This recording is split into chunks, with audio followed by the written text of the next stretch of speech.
Welcome to Court TV on Crestview Community TV. I'm Ryan Hardy, your Crestview Community TV legal analyst, and today you're watching Docket Day. Now, Docket Day, last year and in previous years, it was the biggest court date.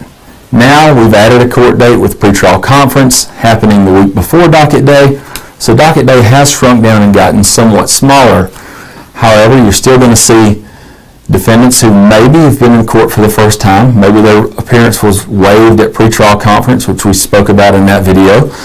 But when someone's called to the podium, you're going to see, again, one of a few things can happen. They can enter a plea. At that point, the case will be over, and they'll get sentenced either today, live on Crestview Community TV, or they'll get sentenced in a sentencing hearing down the road on one of those miscellaneous dates that we'll talk about in another video. They could also ask to continue the case. At that point, it would get set to another cycle 6 weeks down the road. The last thing they could do is they could announce ready for trial. And that means, hey, we're ready, when we're going to send this case to a court date called jury review. And then from that point, the case will get sent to a jury trial. And I know that's what we all really, really love to see. Those obviously are rare. They don't happen a lot. But we all get excited when we hear that, ready for trial.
They're still moving them back?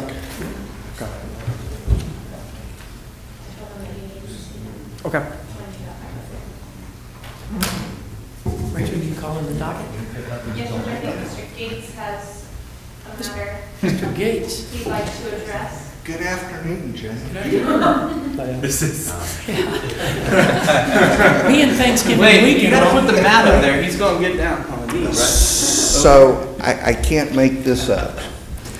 This morning, Guy Santucci was before Your Honor. We had advised the court that we were going to come back on Wednesday because we were about this far from the PTI, but Mr. Snell had to talk to the alleged victim to get the okay from the alleged victim. So Mr. Santucci leaves the courtroom, is on his way home, and the alleged victim, his wife, calls him and says, our son has gotten a concussion yesterday. I have to leave, go get some medication. You've got to come watch him. Well, there's obviously a bond condition that says he can't go to the house. He's at the house based on the emergency, and the case is set for trial next Monday. Okaloosa County Sheriff's Department shows up to hand the wife a subpoena and the kids a subpoena, and he's there.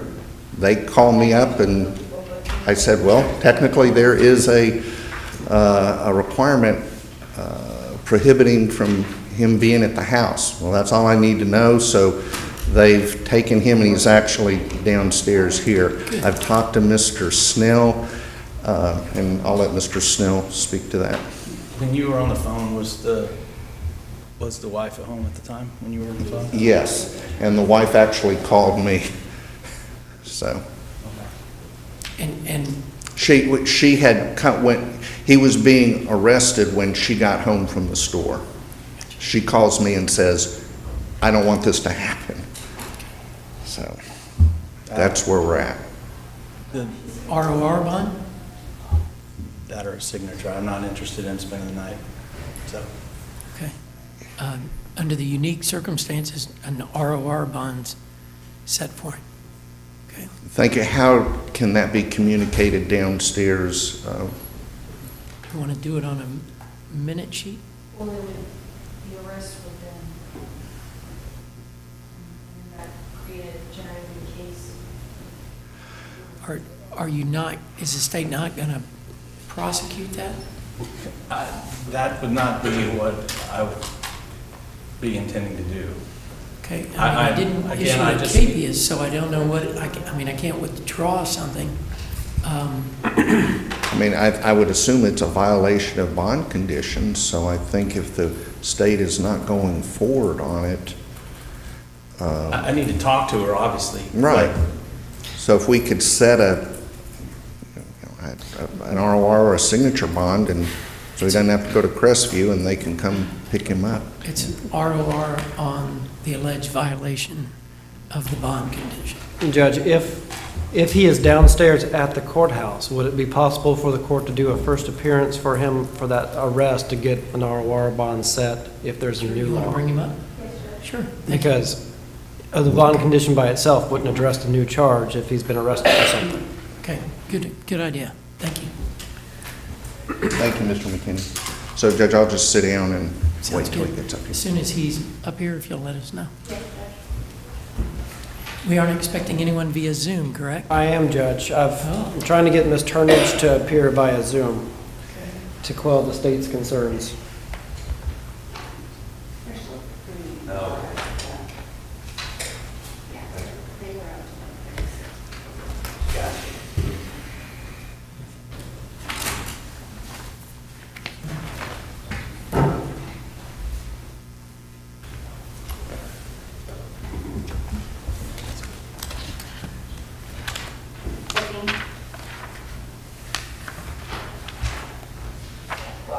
Can I have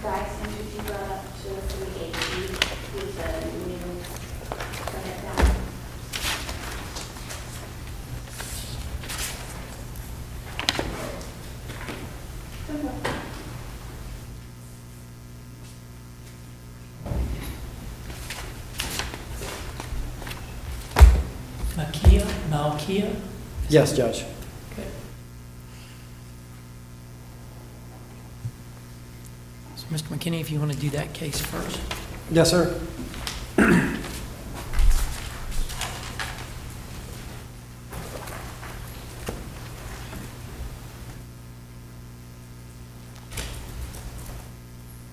Audio is locking up.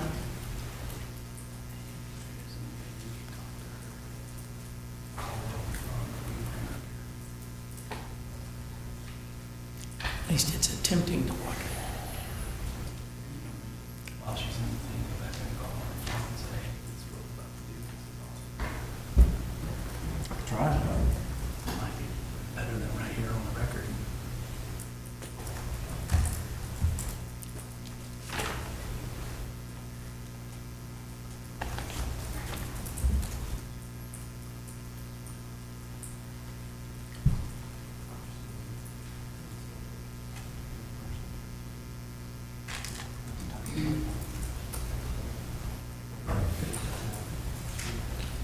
Is having difficulty connecting with her. Yes, sir.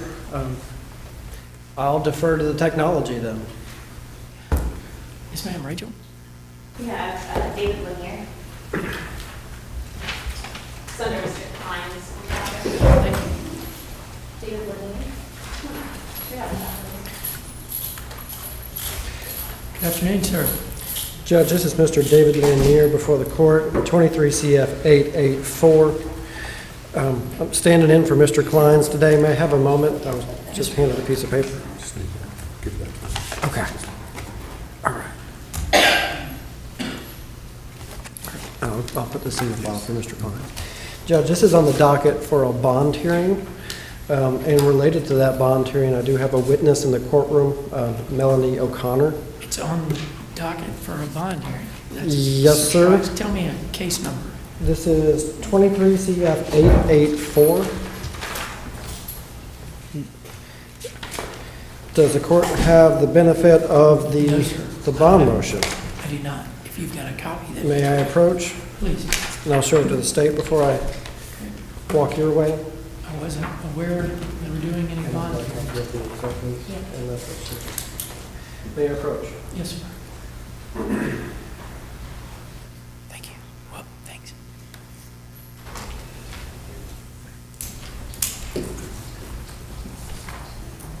Yes, sir, you had a witness? Yes, Your Honor. I would like to call Miss O'Connor to the stand. Ms. O'Connor, if you'll please come to the witness stand.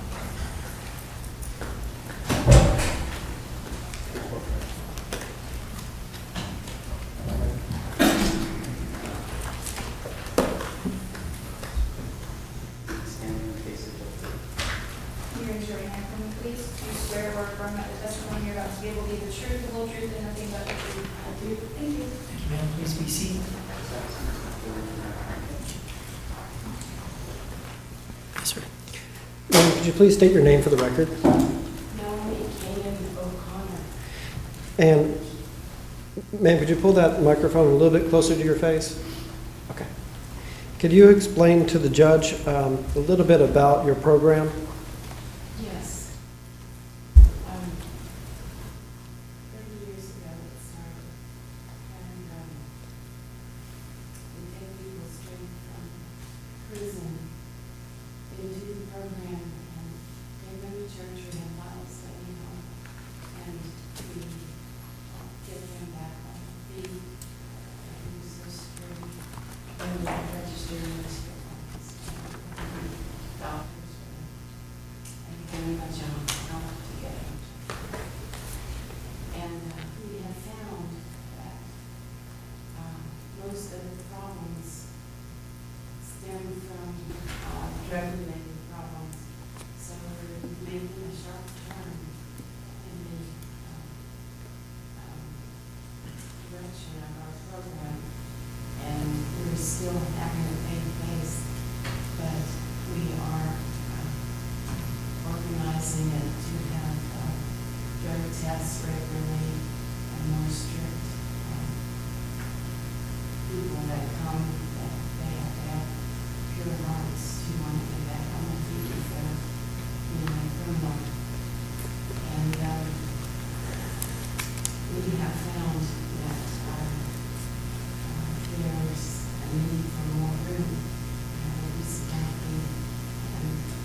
calls from the jail, and over a series of period of time, well, first time I met the defendant was on the telephone because he has a business called Master's Touch Painting, and I called him when I passed him on the street, so then when he was in jail, I kept him in contact with me, and since then I've gotten several people. We have, we're planning to have 5 disciples all together, and when they were in jail, they promised to build a house. We've got materials and a professional people, the electrician, the contractor, and we, David, even also because he's heading it up, actually. So my prayers are that we will put him out on the signature line so that we can do the project. So, ma'am, would Mr. Lanier be in the Master's Touch program if, Would be, yes, would he be living at the program? yes, And that would be with strict oversight? yes. Now, as a condition for bond, if this case is ready for trial in January, is it okay if Mr. Lanier would be in your program for a short amount of time? Yes. That's whatever you require. I'm 76 years old.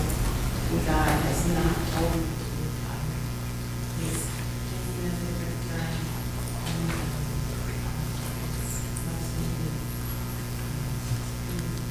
plans that we have. And you speak for the program Master's Touch.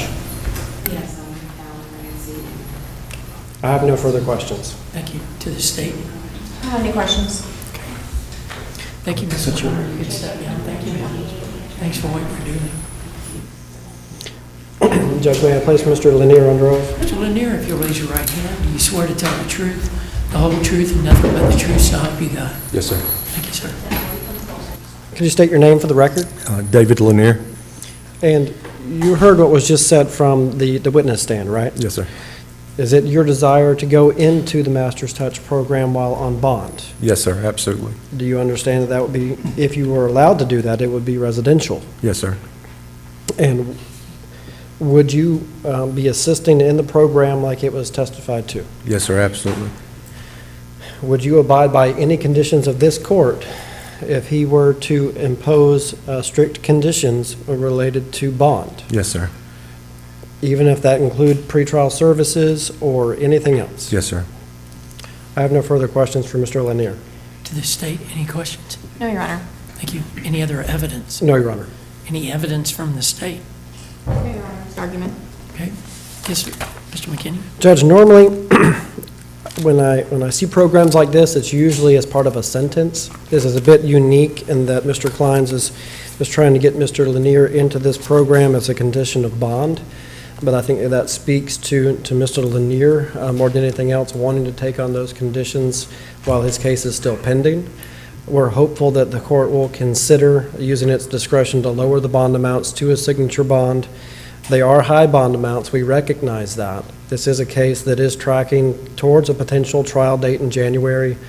But Mr. Lanier wishes to ask the court for a signature bond in hopes that he can benefit the Master's Touch program, and the Master's Touch program can benefit him while he is pending trial. Thank you. To the state? Judge, Mr. Lanier has been charged with traveling to meet a minor to engage in sexual conduct, 2 counts of soliciting a minor to engage in sexual conduct, and unlawful use of a two-way device to facilitate a felony. Current bonds are $25,000 per count for a total of $100,000. As charged, he scores 72.45 months in the Department of Corrections and has a maximum of 30 years. He does have a prior felony battery from 2020. In this particular case, the allegations are that the 55-year-old defendant traveled to meet what he thought was a 14-year-old for sexual contact on April 17th. The solicitation conversations began April 15th, so it was a multi-day chat. And he also said that he was going to bring drugs for the juvenile. I understand he may want to attend Master's Touch. However, we are seeking significant Department of Corrections time at the beginning of any sort of a sentence. Given the serious nature of the allegations, plus the concern for the safety of the community and his prior felony battery, we don't believe that it's appropriate to reduce bonds to $5,000 cash professional and/or signature bonds on the other charges. Nor do we believe it's appropriate for a third-party program to assume pretrial's role in supervision at this point. So we are asking the bonds remain as set, and also all pretrial conditions previously ordered by the first appearance judge, including GPS, weekly reporting, no unsupervised contact with minors or be where they congregate, no access to internet-capable devices. Thank you. Judge, I'll stand by the request filed by Mr. Kleins. Thank you. Mr. Lanier, I was reading, while the state was arguing, and I was reading through the arrest report. Usually I go through that before now and do my homework and highlight things. To this court, it makes a big difference whether someone allegedly travels to meet a minor or whether they don't. Based on the allegations, respectfully, your motion for bond reduction is denied, so your bonds will remain the same. Judge, procedurally, this case is not set for trial in several weeks, so we would request a continuance until the January court date. Okay. Mr. Lanier, I'll see you back here on January 8th. Okay. Thank you, sir. Yes, sir. Thank you. Mr. McKinney, here's your paperwork. Yes, sir. May I approach? Yes, sir. Thank you. Judge, we have Mr. Santucci up here, but they're still working on the arrest report, so I'm not sure. I was told that I could just write it on a minute sheet and I do have Ms. Turnage, I think, is on. It shows that she's still connecting to audio, Right. at least on the Zoom part. Wait, but I think she may have another way of coming in. There we go. Ms. Turnage. Hello, Ms. Turnage. Ms. Turnage, I can't hear you if you're speaking. Ask you to start your video. There we go.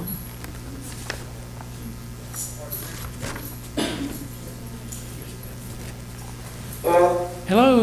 Yes, ma'am. Ms. Turnage, how are you? You can call me Nokia. No, ma'am, I'm a little more formal than that, but thank you. Mr. McKinney's going to address you. Ms. Turnage, can you hear me okay? I can hear. Okay.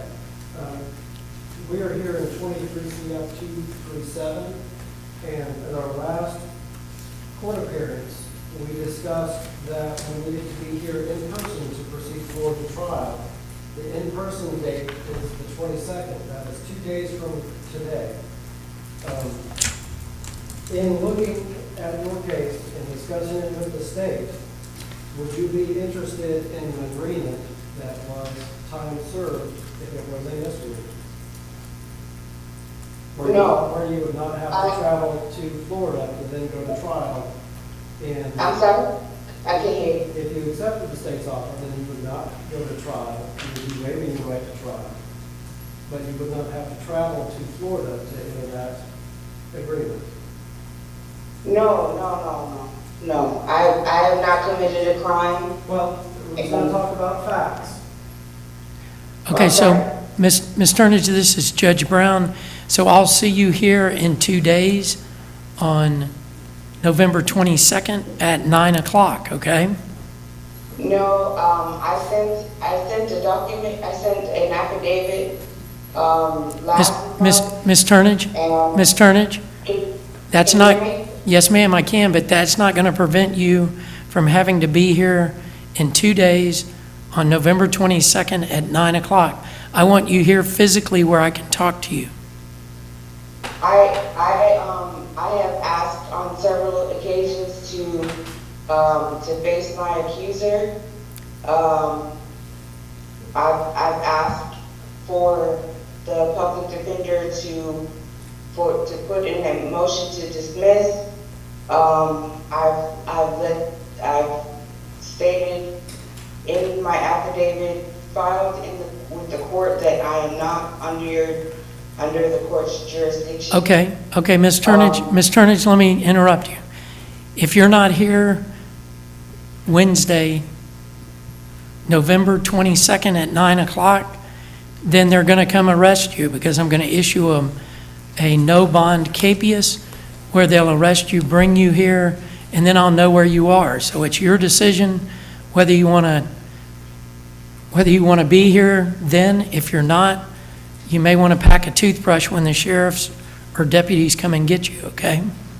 So I will see. Okay, say that again? I will see you here November 22nd. That is in 2 days at 9 o'clock at the Fort Walton Beach Courthouse on Lewis Turner Boulevard. 9 o'clock in 2 days. No, I wanted you to repeat what you were saying if I didn't. If you didn't, then I'm going to issue a capias, which is like an arrest warrant where the deputies will come and arrest you, put you in jail, and then transport you to this court.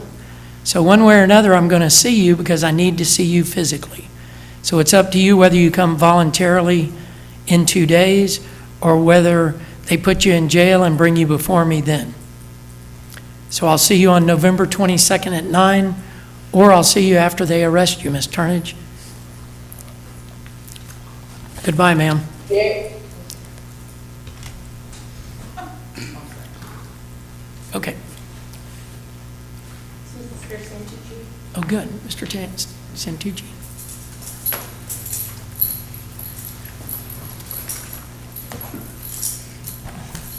Your Honor, before the court is Guy Santucci. We had a discussion regarding Mr. Santucci previous to him coming in the courtroom. We're asking that the court set an ROR bond. Okay, to the state? Objection. Okay, so are we going to trial next week? We are not, Okay, because of the PTI? because of the Possible PTI. Okay. So, Mr. Santucci, so when am I going to see Mr. Santucci next? You're going to see him on Wednesday in Okay. 2 days at 9 o'clock. Okay, but we're not going to go to trial? We are not. Mr. Snell has to talk to the alleged victim to confirm that the alleged victim has no objection to the PTI. Okay. Mr. Santucci, I do set your bond as an ROR bond, so they'll release you from the jail. I'll see you back here in 2 days on the 22nd at 9 o'clock, okay? Thank you. Thank you, sir. So just for his purposes, he can remain here, and then he'll be released from here? Yes, sir. Okay, I'll call Lisa Thank to you, come ma'am. get you. Thank Did you hear me? Yes, sir. Okay. Good. All right. Appreciate you. Thanks, Mr. Santucci. Thank you, Your Honor. Thank you, Mr. Gates. Yes, ma'am.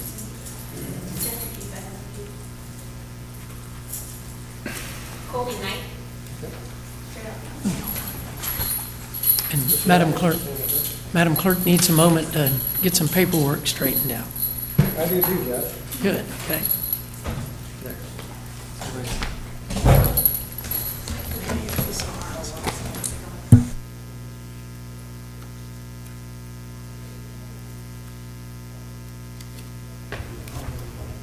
You ready? Need some time? Okay.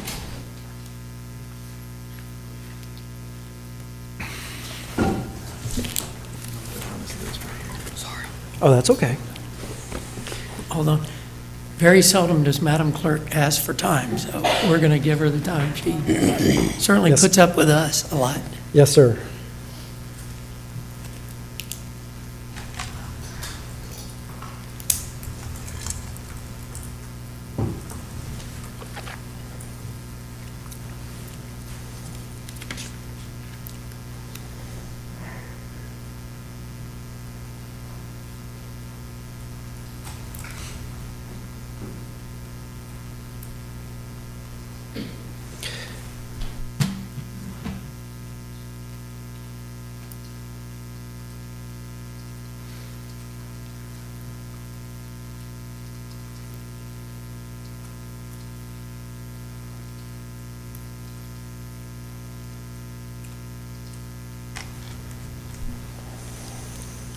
purely as a filibuster and doesn't have anything to do with criminal court.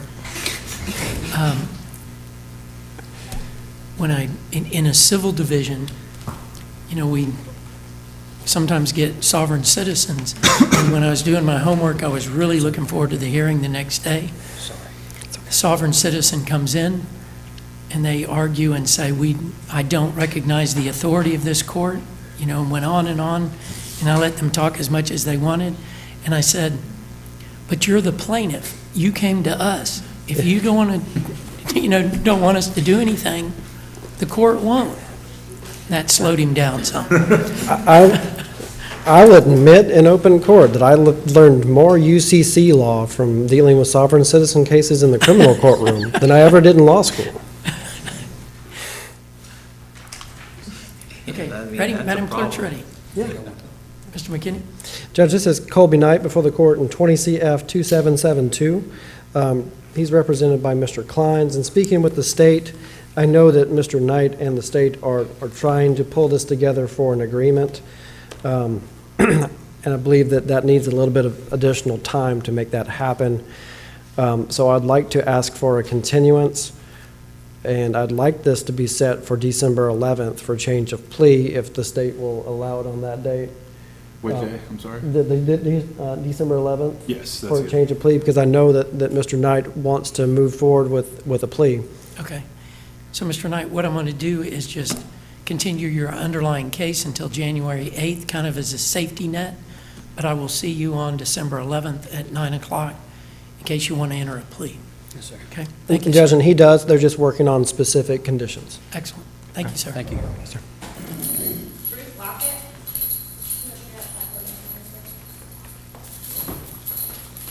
Hello, Mr. Lockett.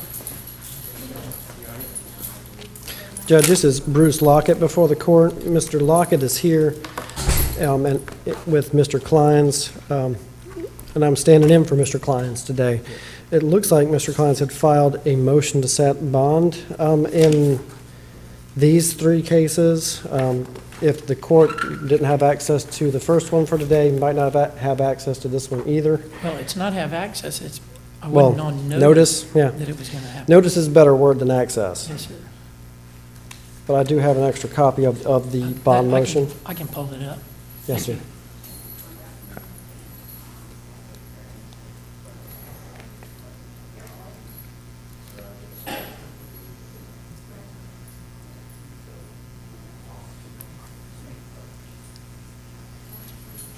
Mr. Lockett, it says that you were arrested on September 17th of this year. Got a $50,000 cash Same and thing. professional bond in one count, ROR on the paraphernalia count.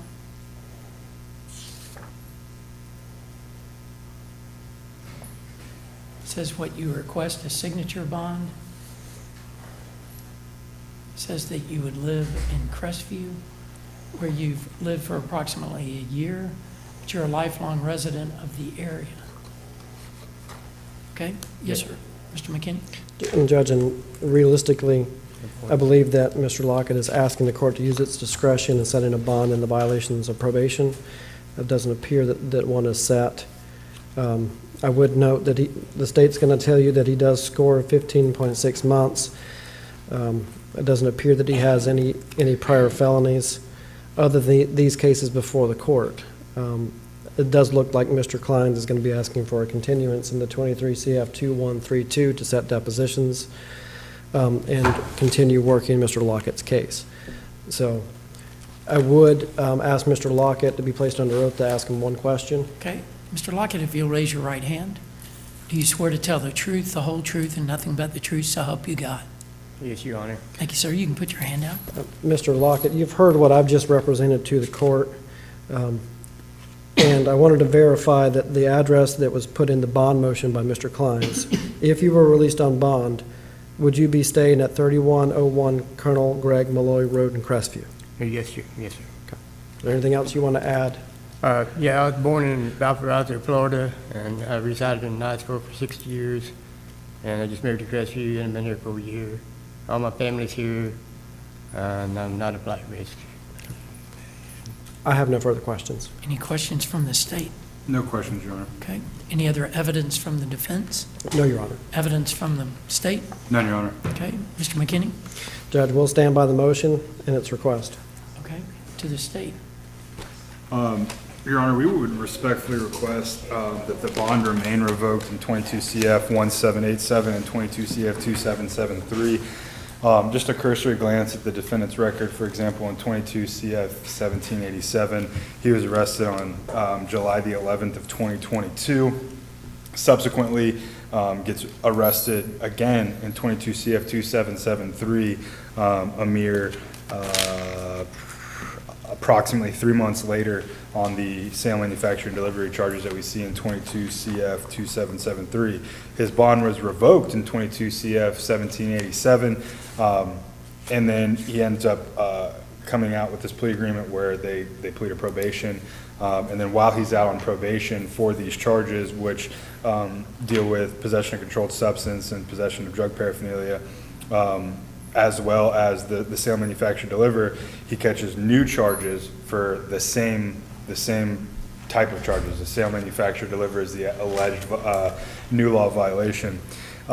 Given that this defendant has very clearly been given multiple opportunities to show that he can follow the law while out on bond and while on probation, and he has continually failed to do so in all three of his cases, we would respectfully request that the bond remain revoked in 22 CF 1787 and 22 CF 2773, pending the resolution of all of these cases. Thank you, Your Honor. Mr. McKinney, finally? Anything else, Mr. McKinney? Judge, given that he's been in the area 61 years, we're leaning on the ties to the community here in hopes that the court will set a bond. Yes, sir. Mr. Lockett, I'm not concerned about you showing up. Since you've lived here your whole life and since you have family here, I am concerned about the safety of the community.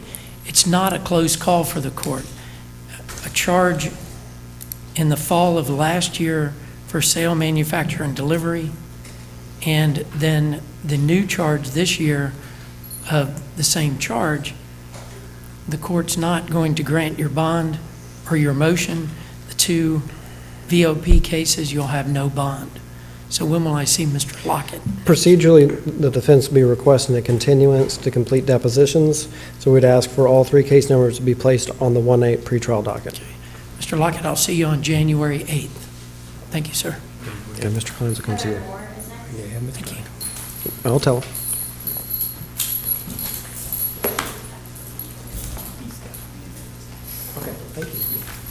Hello, Ms. Moore. Good, how are you? Judge, this is Heather Moore before the court in 23 CF 1739. Jason McKinney for Ms. Moore, standing in for Scott Kleins. And I did see that there was an evaluation that was court-ordered and filed in this case. Okay, so give me a moment.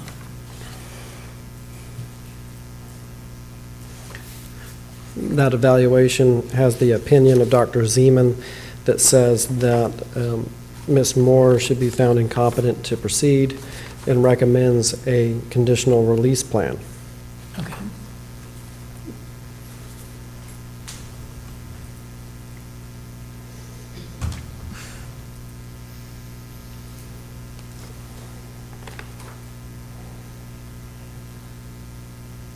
How are you? I'm okay, thank you. Okay.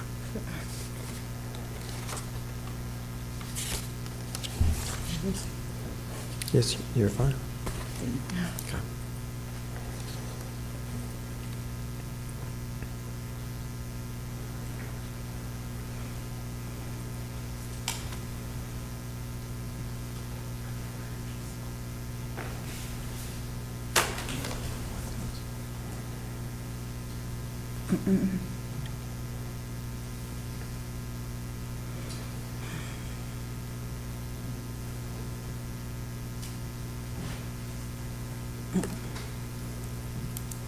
Okay, thank you. To the state?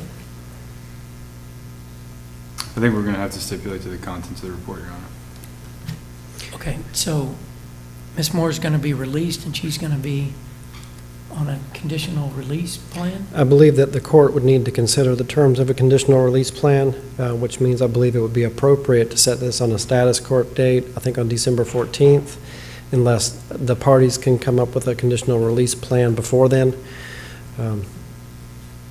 So then, y'all would have time to do your homework to bring back to me what you think the terms of that conditional release. Yes, Your plan Honor. would be. In speaking with Mr. Kleins, that's what his request is, so that now that the court has made a finding that she is incompetent to proceed, then both the state and Mr. Kleins can work together on a conditional release plan. Okay, and I do find Ms. Moore incompetent to proceed. So, Ms. Moore, I'll see you back here on December 14th at 2:30, okay? I'll see you that afternoon, December 14th. And there,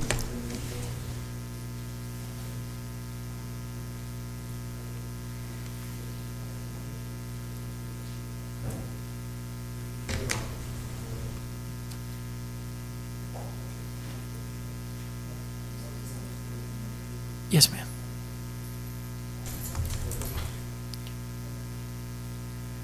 Yes, ma'am. We're trying to get our ducks in a row where we can, where you can be released, okay? I know. Thank you. Okay. Yes, thank you. Thank you, ma'am. James Moss next. Hello, Mr. Moss. Good afternoon. Good afternoon, Your Honor. Hey there, how are you? Good, how are you, sir? Do you have any questions about? Judge, Mr. Kleins reviewed a plea agreement with Mr. Moss at the jail in 23 CF 1910, 23 CF 1909, 22 CF 318. The agreement calls for an adjudication of guilt, a plea as charged in 23 CF 1910, 23 CF 1909, and admission to the violation of probation in 22 CF 318. The agreement calls for time served, and I would assume that also includes revoke and terminate probation. Is that the intent? That is correct, Your Honor. $615 in court cost, and a total of $350 cost of defense. There's a $100 VOP fee that's in there somewhere. May I approach with a plea agreement? Yes, sir. Mr. Moss, if you'll raise your right hand, do you swear to tell the truth, the whole truth, and nothing but the truth, so help you God? Yes, sir. Thank you, sir. You can put your hand down. Mr. Moss, did you read the plea agreement? I did. Do you understand it? I do. Did you sign it? Excuse me? Did you sign it? Yes, sir. Okay. Mr. Moss, so here's what I've got, is that you would be adjudicated guilty. Have you previously been adjudicated guilty of a felony? No, sir. Okay. And my notes reflect that he has had that specific discussion with Mr. Kleins at length. Okay. So if I accept your plea, you'll be a convicted felon. Do you understand that? Yes, sir. Okay. And that you'd be sentenced to credit for time served, so they'd let you out of jail today. Your prior supervision would be revoked and terminated, which means you're not on probation or any other community control, any other supervision. You'd have to pay a total of $350 in public defender's fee, $200 in VOP fees, and then the court costs for the new case, and I'd give you a period of time to pay those. Is that what you wish to do? Yes, sir. Okay. I think, Your Honor, there is intended to be a reservation of restitution as well. Apologize about that. May I have a moment? Sure.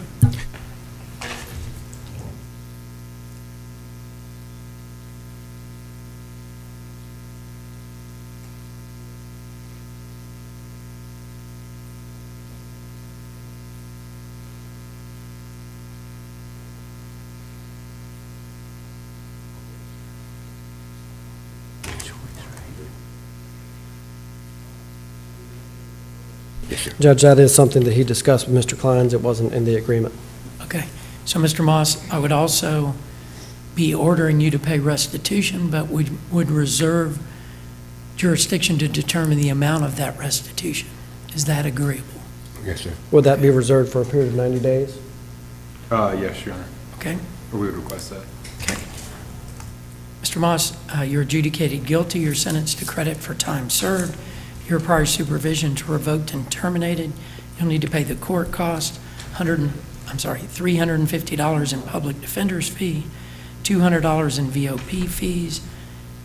The court does award restitution, but reserves jurisdiction to determine the amount of that restitution if the state files a motion or a petition within 90 days from today. Okay. How long will you need to pay? Probably $1,000 or so. I don't want to say an exact amount. I'd say 6 months. Yes, if you can give me at least 6 months. Yes, sir. If you fail to pay it within 6 months, then it will go to a civil lien or judgment, okay? Yes, It's sir. not criminal, civil. Yes, Okay, sir. thank you, sir. Thank you, appreciate it. Thanks, sir. Yes, sir. Willie Patterson is next, Mr. Koch. Thank you.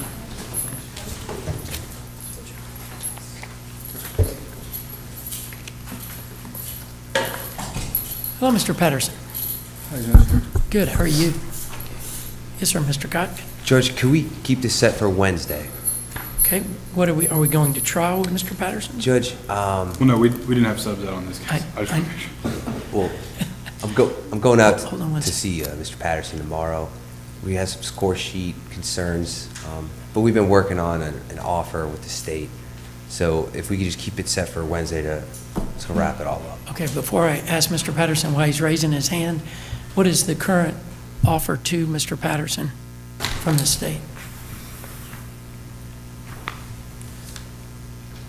Mr. Patterson, even if it's not something that you want to accept this minute, I just want you to understand directly from this state how close you are, or maybe not, but.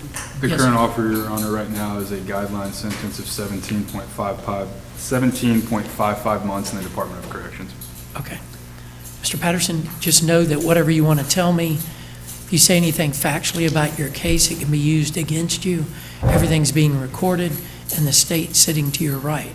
If you want to step away from the mic and tell Mr. Koch first before you put it on the record, or you can tell me, it's up to you. It's, Okay? Yes, sir, Mr. Patterson. I was told that, And you can put your hand down, you're good. Yes, sir. that they would allow me to do drug court, and I don't have a problem with that because I've done it once before. Good. The only problem is so that I would be going out there homeless and, going and talking about drugs and then leaving. It's just set up for me to fail. And, that's why I didn't, accept it. I just Yes, wanted sir. you to know that. So, Right. yes, sir. Mr. Koch, have you looked into an inpatient treatment? Judge, my client has been accepted to Keaton. Okay. That counter was not accepted, but tomorrow, the score sheet, there's 14 points for that ag battery. I kind of want to go into that, and maybe we can put Keaton back on the table, but drug court is on the table. So the state's offered drug court? The state would be amenable to drug court, Your Honor. Okay. Interesting, Mr. Patterson, that the state is offering drug court but not offering inpatient treatment. Just interesting. Okay, so when am I going to see Mr. Patterson next? Judge, can we keep it set on that Wednesday? Meaning 2 days from today? Because I'm going to see him out tomorrow. Yeah, and that's fine. I'd like to resolve it because Good. he's been accepted for Keaton for a while, and I want to work out something, so I want to keep him on Wednesday. Okay. Mr. Patterson, I'll see you in 2 days, okay? Yes, sir. Thank you, Thanks, sir. Thank you. Douglas Paulson's next.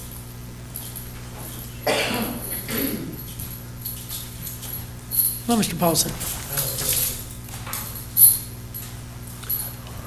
Could you have a brief moment, Yes. Judge?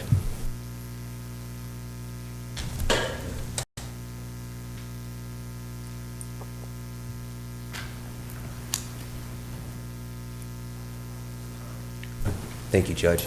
Could we also keep my client for Wednesday? Okay, and plea your trial?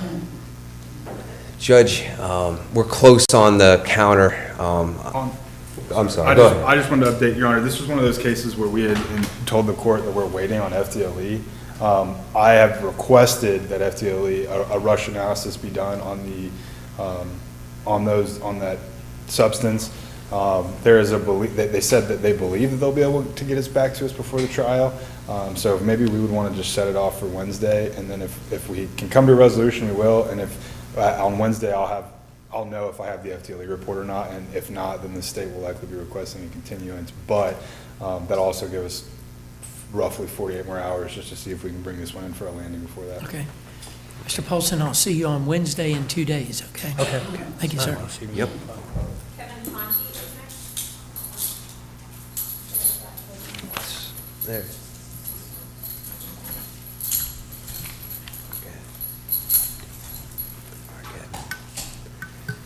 Yes, Judge, can we keep this set for Wednesday?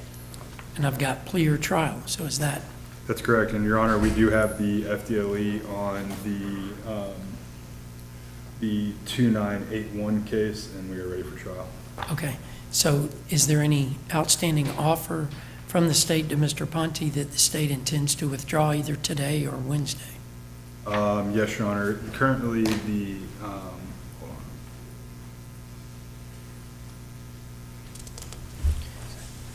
Mr. Ponte, I just want you to know whatever the options are at this point.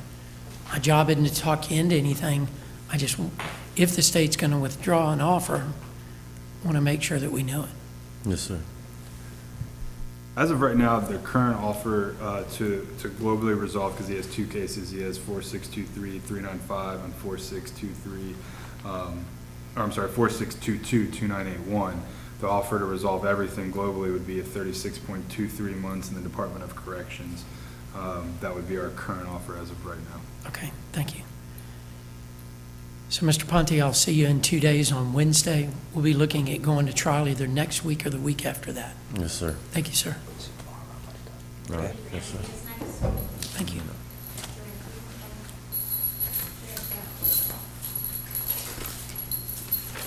Hello, Mr. Ramsey. Good, how are you doing?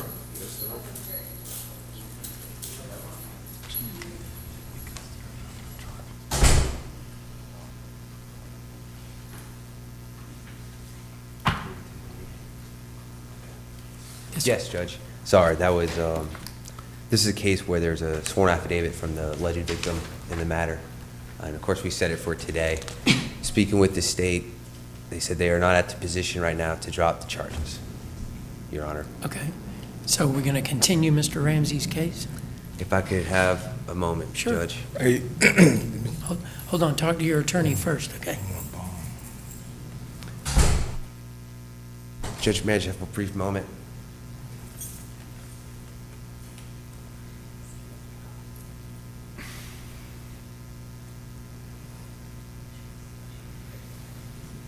Okay. Judge, I'm sorry. Sure.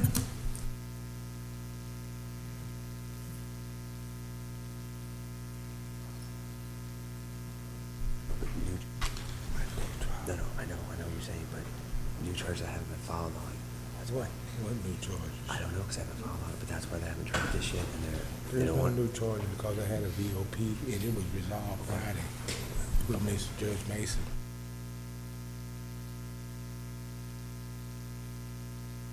Let me talk to you. Excuse me, state. I had a VOP.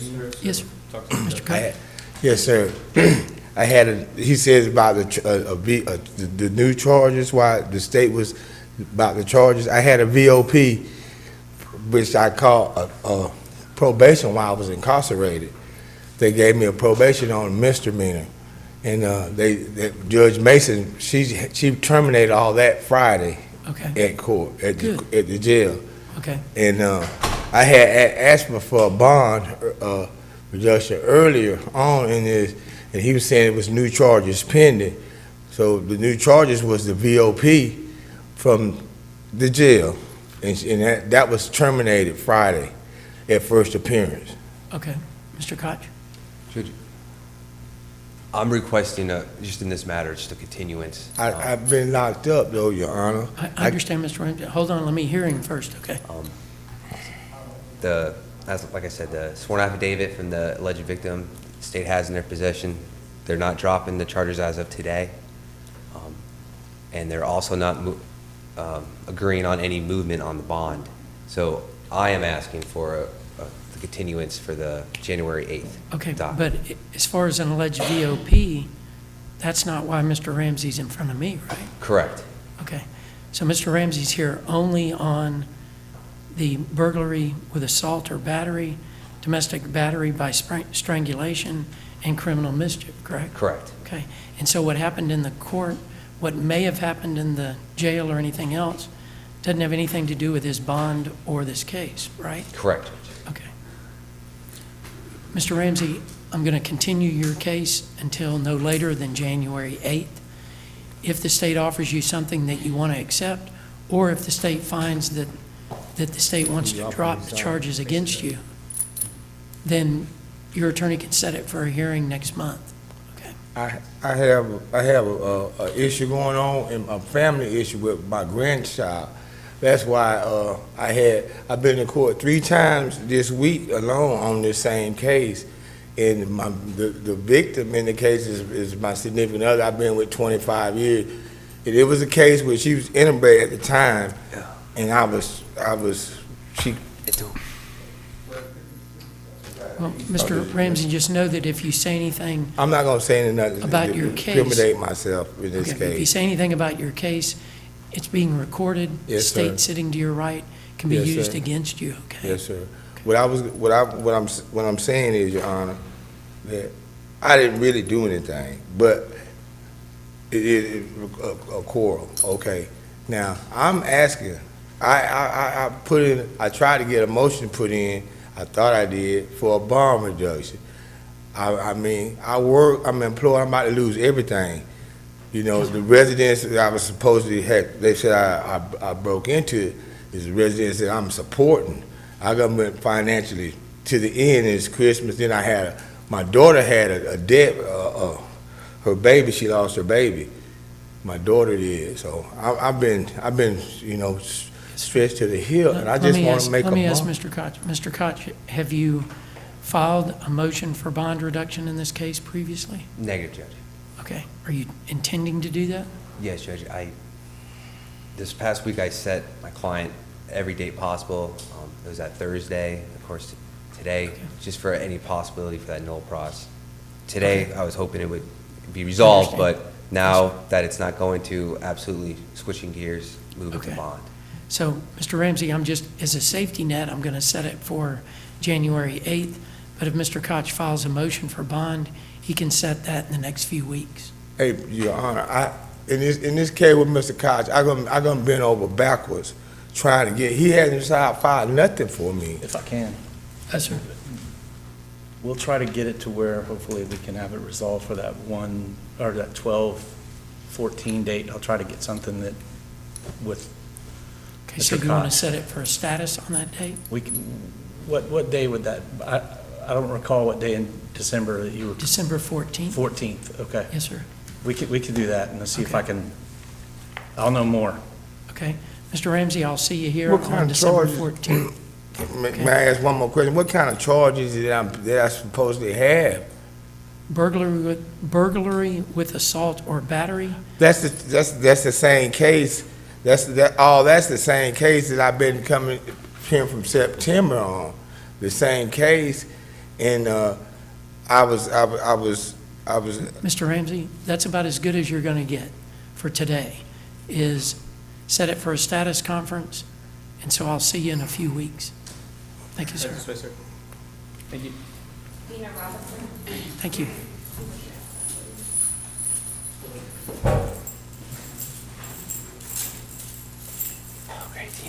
Hello, Ms. Robinson. Hello, how are you? I'm doing well. How are you? It's good to see you I'm smile. trying. Good. Yes, ma'am. Yes, Judge. Speaking with the state, Your Honor, my client here on 2 cases, the 22 CF 1341, she does not have bond. The state has agreed to reinstate the original bond that she had before it was revoked with the new charges. My client, she has some family matters in Oregon with her brother and some serious family business. We've been trying to work on getting her out. Your Honor, the 23 CF 1872 case. Yes, sir. With the state, on their end, I guess it was sent to the server.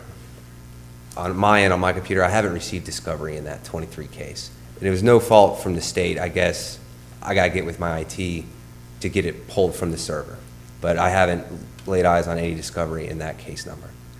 So today, I was asking if we can reinstate no objection from the state for the bond in that 22 case number, set these cases for the 1/8 continuance, and also, if possible, and if I need to get some testimony from my client, if she can travel to Oregon, where some family matter businesses she needs to go to. Okay, so to the state, you stipulate to the reinstatement of the bond in the 22 case? Yes, Your Honor, and it is with the specific reason of, because there has been, as the state understands, her brother is missing, and so we understand that she needs to be with her family during this time. However, we do want to resolve this case in January. Okay. Absolutely, and the only reason why we're doing this is because I verified through my system, we had just recently gotten discovery on the server, so I think it takes some time right now between the PD and us. We've kind of switched the way that we've operated in terms of sending out discovery. They're kind of catching up on that. And so my hope, and the reason why I'm agreeing to this bond in this particular instance, is because not only is she having these family issues, but my hope is that we come in on January 8th with a global resolution with both of these cases. Once Mr. Koch can have a chance to download the discovery in the new case, sit with Ms. Robeson, show her the discovery that we have FDLE back and things of that nature on both of these cases. So come that January 8th date, we will be ready to go. Okay, and what, Ms. Robinson's bond in the 23 CF 1872, she can make that? Yes, I have it currently as 1,000 and 1,500 on the 23 case, Judge. Okay. On the 23 case, that's correct, Good. yes. Okay. When I lost bond, it was a $10,000 signature. When I lost Okay, bond. whatever, The state is only agreeing to reinstating what was originally available on that bond. understand. Okay. And do you pronounce your name Roberson or Robertson? Robison. Robison. Good, Robison. thank you. Ms. Robinson, your bond in 22 CF 1341 is reinstated, and I'll see you back here on both of your cases on January 8th at 9 o'clock, okay? Okay, thank you, Your Honor. I wish you the best with your brother. Me too. Wow. Thank you. Yes, ma'am. Thank you. Just give you my card. Just keep that, okay? Thank you very much. Yes.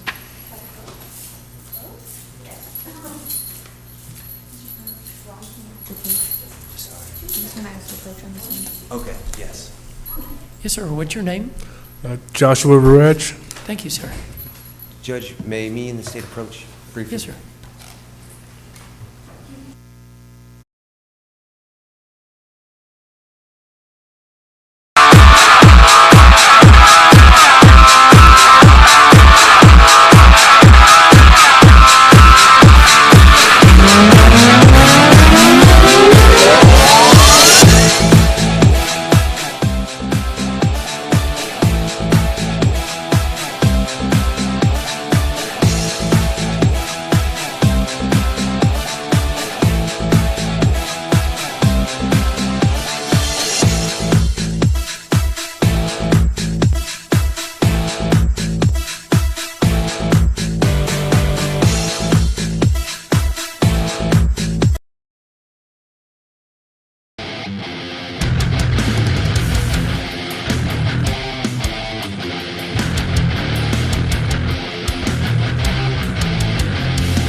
What the offer is from the state, because I had it down, I was ready to go to trial next week on this. The attorneys know that I push pretty hard on that because we've got to resolve cases, but under your unique circumstance, I will grant the motion. You want it to be set for December 11th, correct? Correct, Judge. Okay, so what I'll do is set the underlying cases for January 8th, but that's just for if your cases aren't resolved on December 11th. So I'll see you on December 11th at 9 o'clock. Okay, thank you, sir.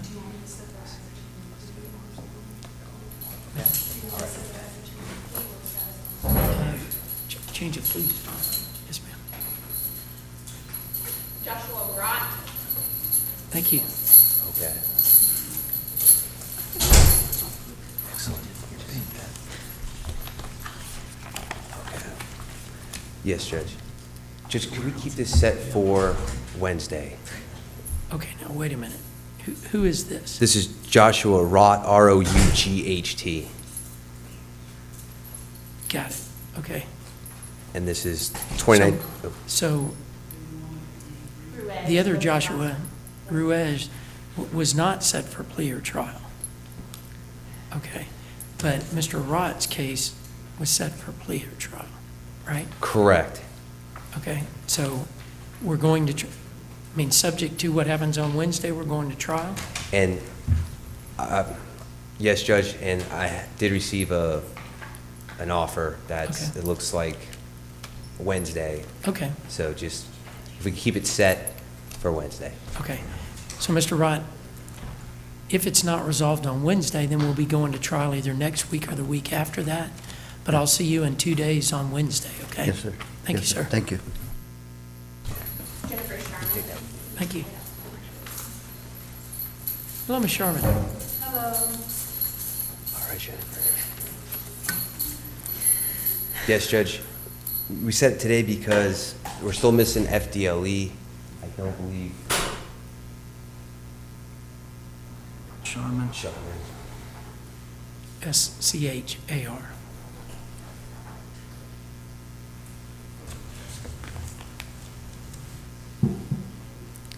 Are we? Do you want a case number?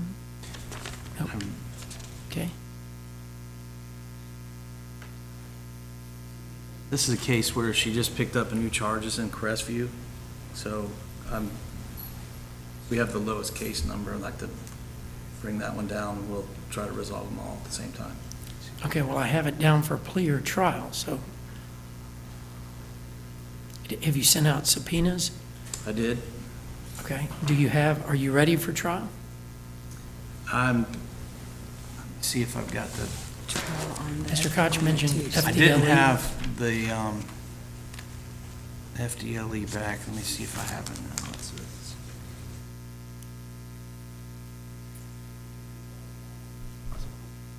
See here.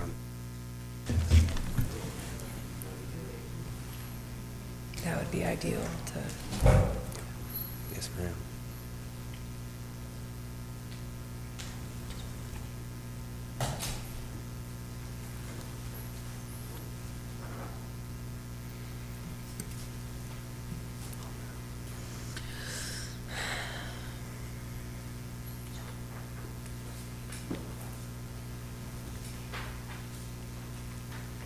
I don't have it back, Your Honor, so I'm going to ask for a continuance so I can get the FDLE back.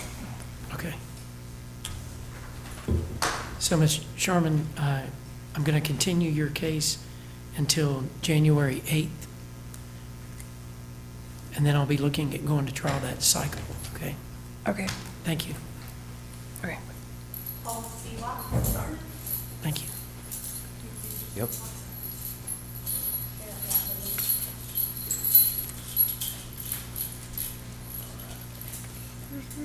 Excellent. Any questions? I'm cool with that. I just don't know if I have a. Yeah, we're good. All right, if you want to sign there, it's the 20th. I'm sorry, just sign your name. Okay. And it's 11:20. Okay, we'll move on. Yeah. Yes, Judge. Thank you. This is Paul Sealock in 2020 CF 2342 and 2023 CF 2053, Your Honor. Will be a change of plea. It'll be admitted to the violation, Your Honor, and also a no contest plea for the new law. It's going to be to maintain the withhold, and of course a new withhold on the new law. But it's 3 years drug offender probation, $100 for the VOP cost prosecution, $615 for the court costs, $250 defense costs. There's a substance abuse evaluation within 30, and any recommended treatment within 60. The curfew from 7 p.m. to 7 a.m. Random urinalysis, random breath test, and no alcohol and no possession of drugs without a prescription while on probation. If I may approach? Yes, sir.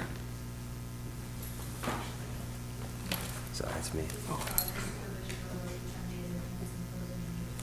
Yes. Thank you. Thank you. Thank you, sir. Mr. Seelock, if you'll raise your right hand, do you swear to tell the truth, the whole truth, and nothing but the truth, so help you God? Yes, sir. Thank you, sir. You can put your hand down. Mr. Seelock, did you read the plea agreement? Yes, sir. Do you understand it? Yes, sir.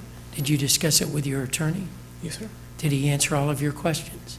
Yes, Are you satisfied with his representation? I am. Did you sign the plea agreement? Yes, sir. Mr. Seelock, I do accept your plea. Your prior supervision is revoked and terminated. A withhold of adjudications entered. You're sentenced to 3 years.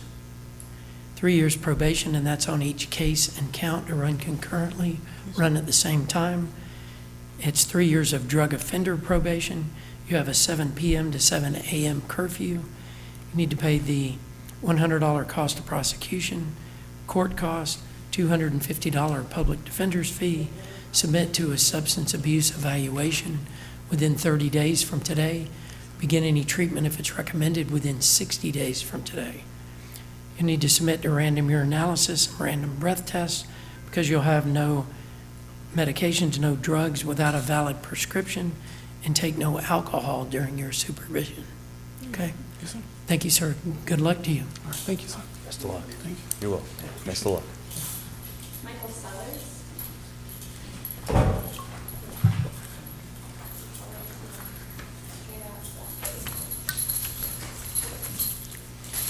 Hello, Mr. Sellers. Do I get a copy of this? Yes, I'll get. Judge, may I have just one brief moment? Certainly. If you want to sign right there.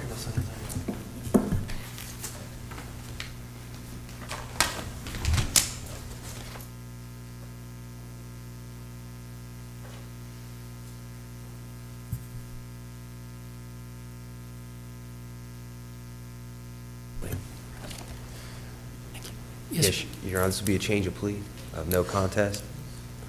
It'll be counts 1 and counts 2, adjudicated guilty, 12.825 months, Department of Corrections, 515 in court costs, 150 in defense costs, and count 3, Your Honor, they'll be adjudicated guilty and credits time served, if I may approach. Yes, sir. Mr. Sellers, if you'll raise your right hand, do you swear to tell the truth, the whole truth, and nothing but the truth, so help you God? Yes, sir. Thank you, sir. You can put your hand down. Mr. Sellers, are you currently under the influence of any drugs, alcohol, or medication? No, sir. Have you ever been treated for any mental illness or emotional disturbance, or are you suffering from any of those at this time? No, sir. Okay, you were shaking your head yes, and then you said no, Yeah, sir. I've been on prescription my whole life, psych meds, Okay, but I'm not on them the last 6 months. okay. So knowing that, Mr. Sellers, what's basically going to be the sentence today if I accept your plea? What's going to be the sentence today? 12 months DOC and a bunch of fines. Okay. How far did you go in school? 10th grade. Did you read the plea agreement? You have to say it verbally. Yes, sir. Okay. Do you understand it? Yes, sir. Did you discuss it with your attorney? Yes, sir. Did he answer all of your questions? Yes, sir. Are you satisfied with his representation? Yes, sir. Did you sign the plea agreement? Yes, sir. Mr. Sellers, any questions for the court or your attorney or the state? No, sir. Mr. Sellers, I do accept your plea. I find that you're alert and intelligent, that your plea is freely and voluntarily entered, that you understand the nature of the charges against you, and are represented by competent counsel with whom you state you are satisfied. I find that there is a factual basis for acceptance of the plea. You're adjudicated guilty in each count. You're sentenced to 12.825 months with the Department of Corrections, and that's in each count to run concurrently, run at the same time, with credit for all time served. You're sentenced to time served on count 3. You'll need to pay the court costs, the $150 public defender's fee. Those amounts will go to a judgment. Mr. Sellers, you do have 30 days to appeal this judgment and sentence. If you wish to appeal, it must be in writing. If you cannot afford an attorney to represent you for that appeal, one may be appointed for you. Do you understand your appellate rights? Yes, sir. Thank you, sir. Eric Smith, isn't it? Okay, you're good. I'll take it out. Judge, if I just have a moment, Yes, please. sir. Hello, Mr. Smith. Sir. If you want to sign right there, take your time.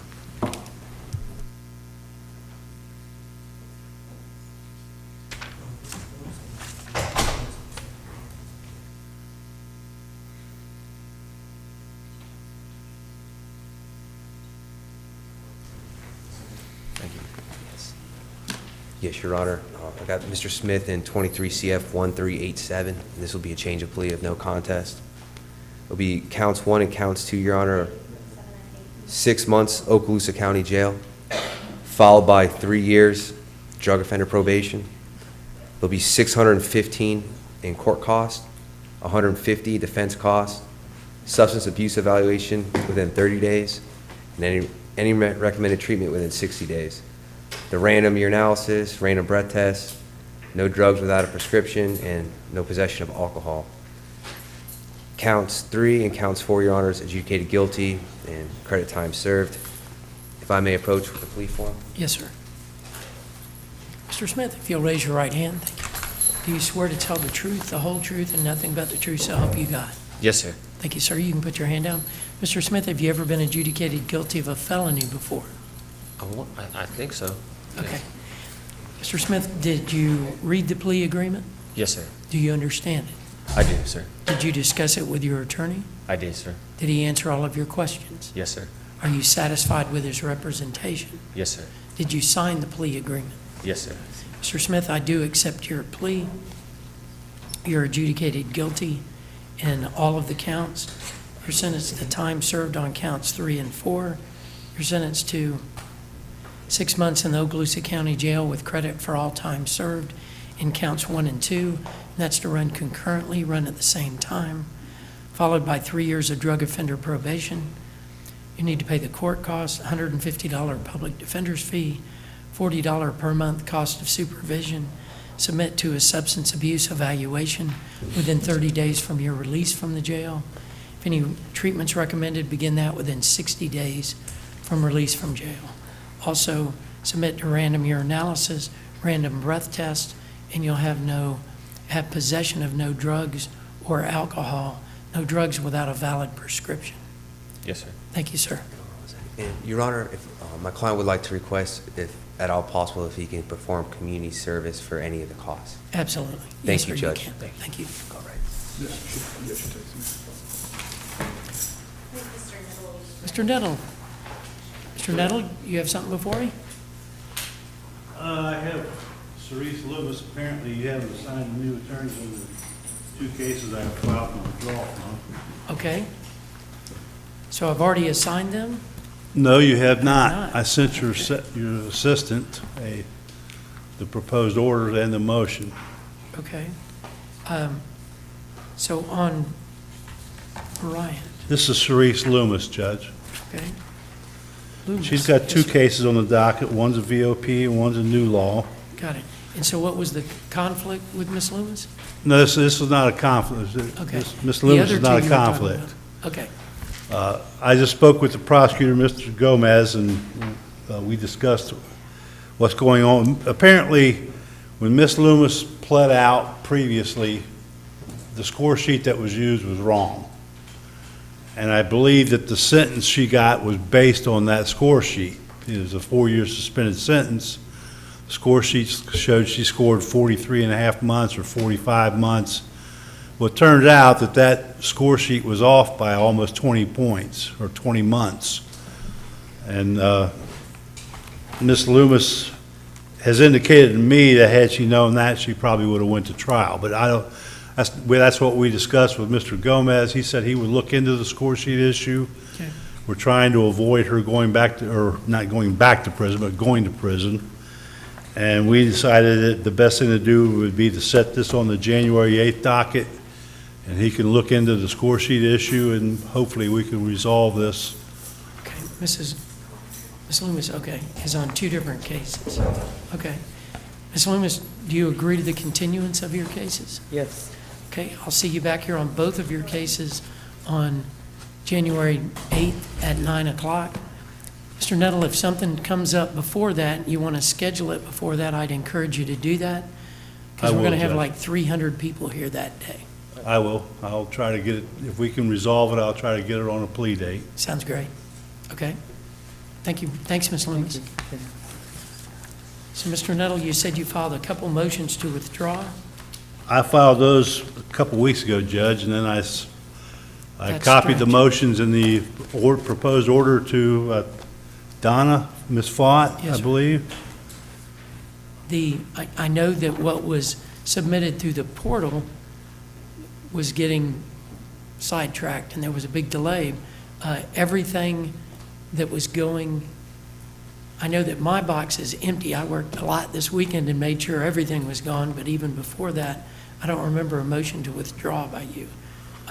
Tell me which cases, and then tell me why you're moving to withdraw. I believe one is Bryant. I never even filed a notice of appearance on Bryant. Okay?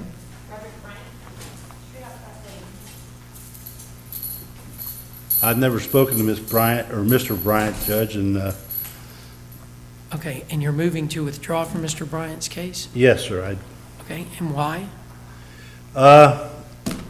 here's the conflict I have, Judge, is Mr. Bryant is charged, is basically a murder case, Right. and I intend to retire on May the 1st. Okay. And I don't think I'm gonna have the time or the resources. I don't have an assistant now. Okay. I don't think I'm gonna have the time or the resources to devote to the Mr. Bryant's case what he deserves. Okay. Your motion to withdraw is granted. So, Mr. Bryant, the court will appoint a new attorney to represent you. Instead of continuing, I'll continue your underlying case until January 8th, but I want to set it for a status conference on December 11th, where we can make sure that your new attorney's gotten in touch with you and you've talked to them. Yes, sir. Okay? So I'll see you on December 11th. All right, thank you. Thank you, sir. Okay, Mr. Nettle. And the other case is I believe it's Tim Jordan. Yes, sir. He's got 3 cases, Judge. And I filed a motion to withdraw in his cases based on the fact that I have a conflict due to, I believe, one of the witnesses in the drug case is a previous client. Okay. I'm sorry, Your Honor, who is this? Mr. Jordan, Timothy Richard Jordan.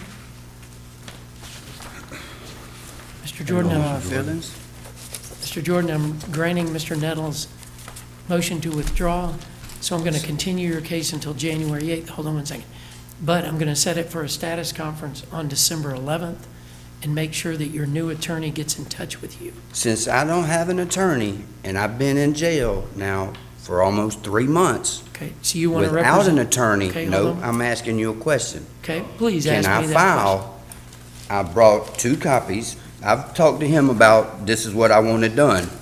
Because you know I have previously filed a writ of habeas corpus while I was at Blackwater, and then I amended it. Okay. So, but this is an issue that needs to be brought before the court, and I'm asking the court if they will accept this issue today. Is this Since on a I am- sex offender case? No, this is on all 3 of them. Okay. Mr. Jordan, the answer is no. The court won't consider it because you're represented. How? I don't have a lawyer right now. I granted Mr. Nettles' motion to withdraw, but I've appointed the next attorney on the conflict list. And so, Could unless you you're tell gonna me who represent- that is? Madam Clerk, do we know? She loves when we ask her this, but hold on one second, we'll get it.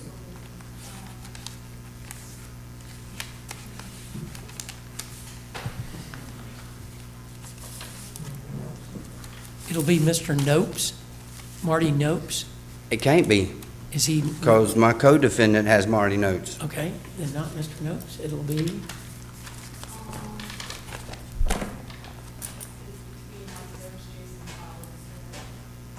Mr. Cobb then. Okay? It'll be- I would advise the court, and I discussed this with See, Mr. Jordan, would you let me speak, please? Yes, sir. I did look into he's charged, one of his cases, he's charged with failure to register. And I looked at the information, and I think I sent an email to the state attorney. But the day he was charged with not registering, he was in the Santa Rosa County Jail and had been for some time. I think at least that case should be dismissed. I don't know what to say about these other cases. Well, see, this has got to do with pre-arrest delay on the state failing to execute the warrant. That's what I want to file this motion to dismiss on. Okay. You're represented by Mr. Cobb. Mr. Cobb will come see you or talk to you. I'll see you back here with Mr. Cobb on December 11th. Okay? Show him everything that you want him to see. If he wants to file a motion, then I'll rule on that after he notices that for a hearing. Okay? So I'm not ignoring you, but you got a mouthpiece that's the attorney, and the state's got to be on notice of it. I just, Okay. you know, I've been incarcerated 18 months. I can't imagine. Yes, sir. You know, and I got another issue. I never got charged. I never got formally charged for failure to appear. Okay. Raise that with Mr. Cobb. But the jail's got me for a no bond on it, and I mean, Okay. I was in Santa Rosa County Jail. Understand. Is that the only thing keeping you in jail?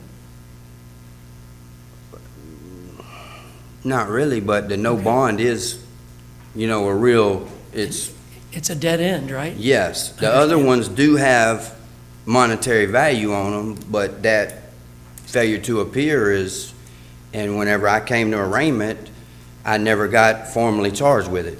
Understand. But the jail still got it, me listed as having it. Okay. Talk to Mr. Cobb. If he files a motion, the state will be put on notice of it, and then I'll rule on it. Okay? Thank you, sir. All right. Rachel, you still want a break? All right. If you'll, Mr. Nettle, if you'll get me an order I've already allowing you to withdraw, I'll send it in again. and just email it directly to me, not to Donna, just to me, okay? I believe I have what's your email, sir? If you'll approach. Yeah, okay. I wanted to hear. They all know what it is.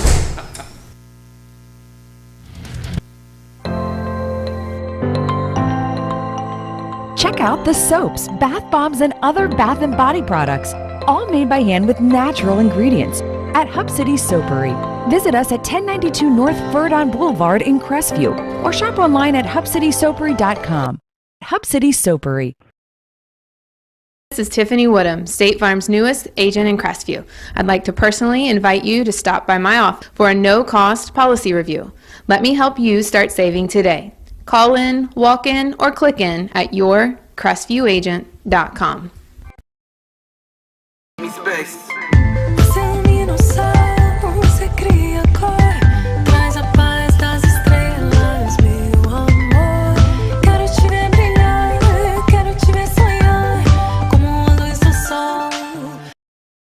Alex Barthay from the UPS store once again, and I wanted to let you know about our Sunday hours. We're open now 7 days a week. Normal hours that you've been expecting, but now we're open Saturday 10 to 4, Sunday 10 to 3, and it's both our Crestview, Fort Walton Beach, and Eglin Air Force Base locations.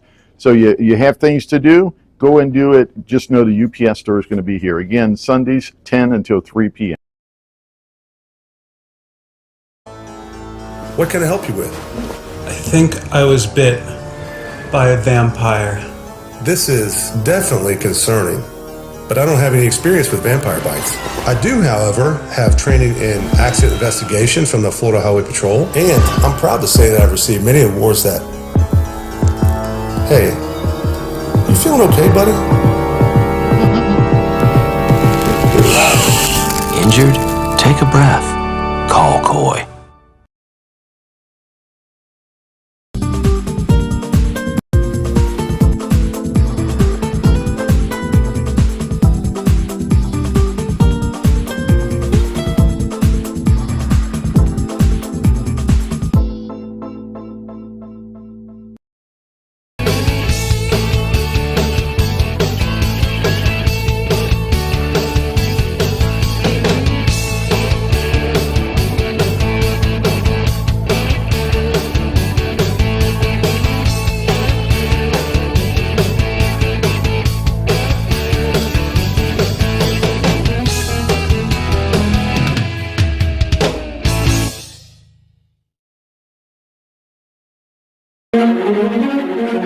Hi,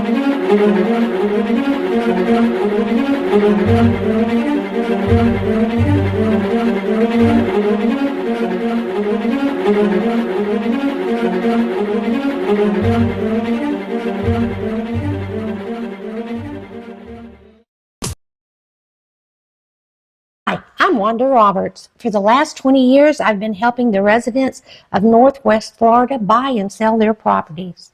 My office is just 1 block south of the courthouse in historic downtown Crestview. Give us a call at 850-398-5389. Hi, I'm Michael Gilbert, defense attorney with Warrior Law. I represent those accused in Santa Rosa, Okaloosa, and Walton County. If you or anyone you know has been accused of a crime, give us a call. We can help.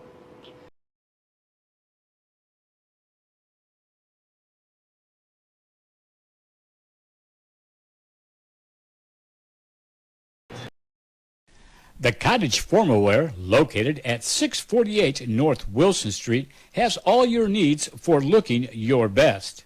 We have homecoming, prom, and pageant dresses. We have tux rental suits, vests, ties. Need something casual? We have that too. Shop Hometown First and visit us on Facebook at the Cottage Boutique and Formalware. We're located at 648 North Wilson Street. Call 850-682-2446. C&C Asian Market, located at 294 North Main Street in historic downtown Crestview, has the largest selection of Asian noodles, rice, and sauces in Northwest Florida. With more than 2,000 items on their shelves, you'll have no problem finding exactly what you need for preparing that authentic Asian meal. Open Monday through Thursday from 9 till 8, Friday and Saturday from 9 till 9, and Sunday from noon till 6 p.m. Be sure to check out our Facebook page for our weekly specials. Hello, this is Chris Norman at Bulldog Bail Bonds. Our office is in Crestview, Florida, but we service 7 Northwest Florida counties. If you ever find yourself in a jam, please give us a call. We're here to help you out.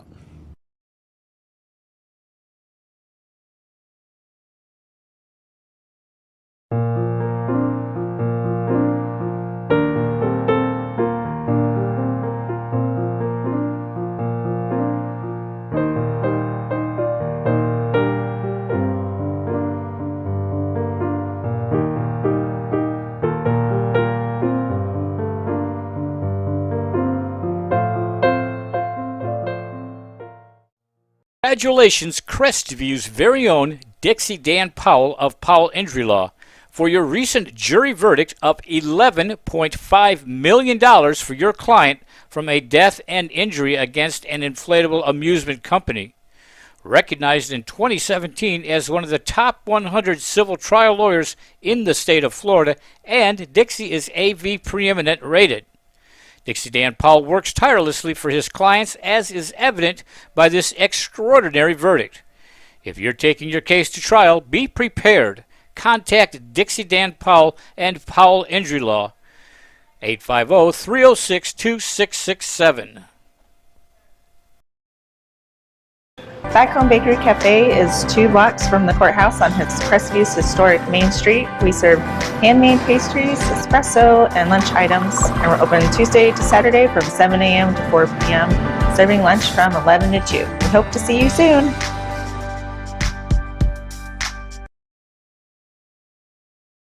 Hello, I am Bonnie from Body Be Healthy here in Crestview. We have been serving the area since 1999. We're an alternative health food store.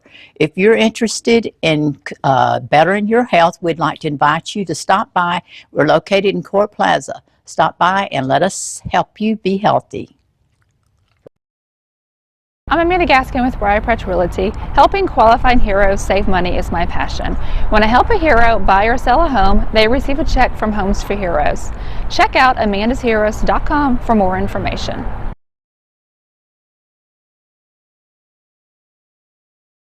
For more than 70 years, the sweet aroma of the Crestview's Coney Islands burgers and hot dogs has permeated the downtown area. If you have not experienced the unique flavor of Crestview's Coney Islands burgers and hot dogs, then I encourage you to join us for lunch. Monday through Thursday from 10 a.m. till 3 p.m., Friday from 10 a.m. till 4 p.m., and Saturday from 10 a.m. till 2 p.m. We're located in historic downtown Crestview at 107 North Main Street. Call 850-683-1045. CQ Roofing, your hometown roofer since 1999.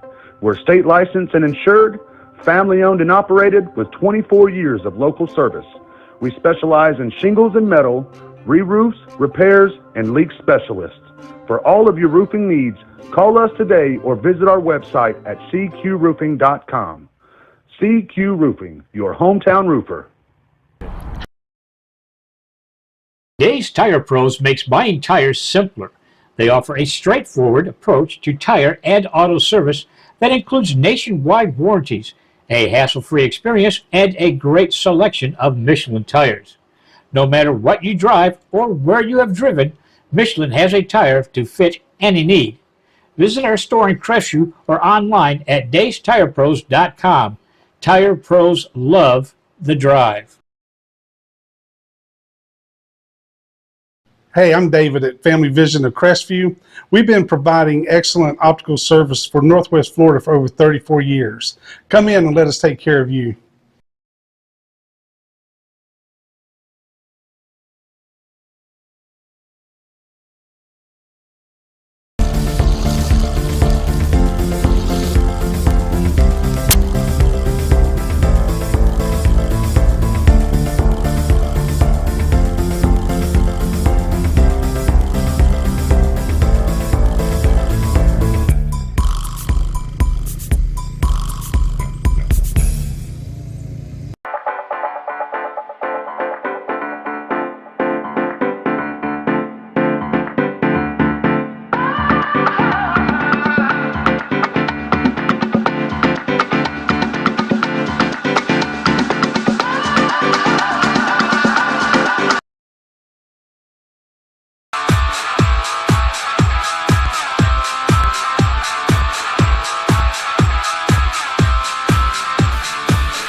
Check out the soaps, bath bombs, and other bath and body.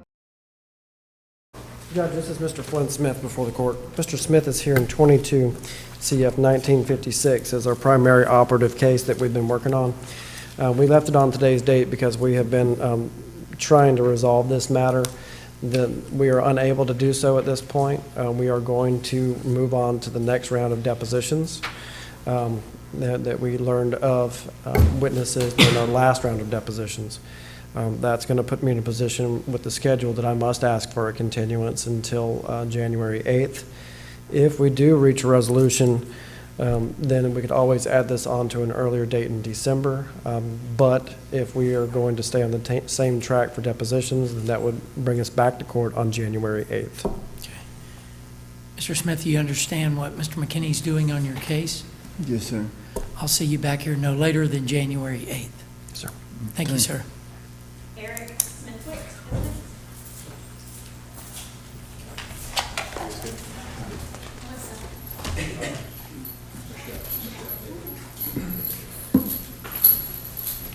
Oh, you had to bend that up?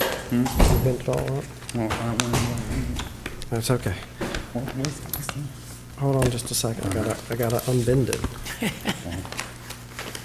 Unroll it. Yes, sir. Good afternoon, Judge. Good afternoon, sir. How are you? I'm okay. Good. How are you? I'm doing well, thank you, sir. Did you read that through? I tried, and I can't. It's chicken scratch. I mean, I got to like, right? Okay. Here, what is that? Okay, 7 to 8 months DOC with credit for time served, followed by 9 years SO probation. That includes everything in 94830, which that includes the GPS monitoring, sexual offender designation, no contact with minors, forfeit seized devices, standard curfew. Okay, that's in 94830. $667 in court costs, $150 cost of defense, no internet capable devices while on probation. I thought I paid the defense already, and then the very initial start of all this, we paid money. Then if you paid the $50 application fee, you don't have to pay it twice. Okay. That $50 is an application fee, there's $100 beyond that. Do you have any questions at all? No. Everything else is spelled out in here or in 94830. So this is what you would need to sign and date right here. Judge, Mr. Smithwick is here in 22 CF 680, 11/20/23. Judge, we've been working very hard to resolve this case. We met and discussed this at length yesterday. Today is 11/20, not 11/11. You good? Yeah. Okay. Judge, and this time Mr. Smithwick wishes to accept the state's offer. The state's offer in 22 CF 680 would be to plea as charged in counts 1 through 20. Count 21 would be dismissed by the state in exchange for this plea. The adjudication of guilt would be adjudicated. He would be designated a sexual offender. He would be sentenced to 78 months Department of Corrections with credit for time served. That is to be followed by 9 years of sexual offender probation. The sexual offender probation is subject to 94830 in all of these conditions that are applied in that statute, which are special conditions for sexual offender probation. That's something that I have printed off the statute in full and given it to Mr. Smithwick so that he is fully aware of what those are. That includes GPS monitoring. We would ask the court to set that at the minimum rate. Sexual offender designation is part of this plea agreement. No contact with minors, forfeit seized devices. There would be a standard curfew that is subject to 94830. We would allow probation to manage that and ask the court allow probation to maneuver the curfew based on school or work. $667 in court costs, $150 cost of defense. No internet capable devices while on probation. May I approach with the plea agreement and the score sheet? Yes. The score sheet, we do agree, shows 132 points, which is a minimum guidelines of 78 months Department of Corrections, so this is a guideline sentence. May I approach? Yes, sir. Mr. Smithwick, if you'll raise your right hand, do you swear to tell the truth, the whole truth, and nothing but the truth, so help you God? Yes, sir. Thank you. You can put your hand down. Mr. Smithwick, are you currently under the influence of any drugs, alcohol, or medication? No, sir. Have you ever been treated for any mental illness or emotional disturbance, or are you suffering from any of those at this time? No, sir. How far did you go in school? I graduated high school. Did you read the plea agreement? Yes, sir. Do you understand it? Yes, sir. Did you discuss it with your attorney? Yes, sir. Did he answer all of your questions? Yes, sir. Are you satisfied with his representation? Yes, sir. Did you sign the plea agreement? Yes, sir. Mr. Smithwick, do you understand that if I accept your plea, that you're waiving your right to a trial by jury? Yes, sir. Has anyone forced, threatened, or coerced you into entering the plea? No, sir. Has anyone promised you anything other than what is in the written plea agreement, as Mr. McKinney stated today on the record? No, sir. The other side of that, has Mr. McKinney or anyone else told you, Mr. Smithwick, if you do not enter the plea today, you shall be sentenced to 15 years in prison or any other definite sentence? Can you ask that again? Yep. I'm trying to make sure no one's coerced you into entering the plea.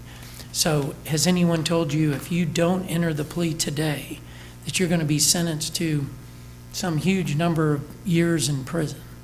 If I don't enter a plea soon, the state was more than likely going to press further charges, I have heard that before. Okay, but no one has told you you shall be sentenced to some certain sentence if you don't enter this plea? No, sir, nothing definite as far as that goes, no. Okay, because I don't know what I'd sentence you to if you took it all the way to the jury, so. Yes, okay. sir. Thank you. Mr. Smithwick, I do accept your plea. I find that you're alert and intelligent, that your plea is freely and voluntarily entered. How far did you go in school? I graduated high school. Good. I do find there's a factual basis for acceptance of the plea. You're adjudicated guilty in counts 1 through 20. Count 21 is dismissed. You're sentenced and you're designated as a sexual offender. You're sentenced to 78 months with the Department of Corrections. Judge, as we get into the announcement or the pronouncement of the sentence, we would have to structure it in a specific way to make it a legal sentence. Okay, please. 78 months would be the guideline sentence. That would be in count 1. Okay. Given that these are all third-degree felonies. Count 2 would be a 5-year probationary sentence, and the remaining counts would be a consecutive probationary sentence that are concurrent to each other. Good. Okay. Yes, sir. Does that make sense? What does that mean? That means that the total amount, you're still spending 78 months with the Department of Corrections, and then you'll be on sex offender probation for a total of 9 years. But it's just the breakdown of how it goes between the counts because they have a maximum of 5 years. Okay, is the designation for life? Yes, sir. Yes, sir. What, Judge, may I have just a moment Yes, to draw a sir. picture? Because of 78 months. If you got 5-year maxes. And that's why it's sentenced to 5 years probation.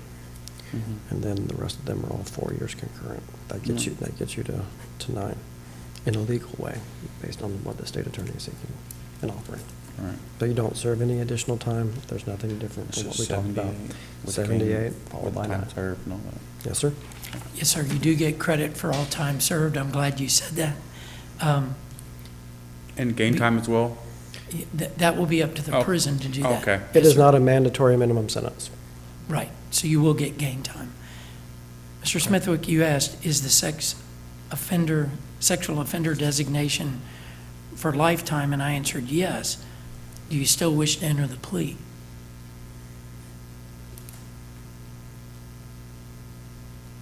Yeah. Okay. The subject equipment are forfeited. You have a 7 p.m. to 7 a.m. curfew during your sexual offender probation. However, probation can modify that for school or work purposes. You will need to wear a GPS. That'll be at the minimum rate allowed by law.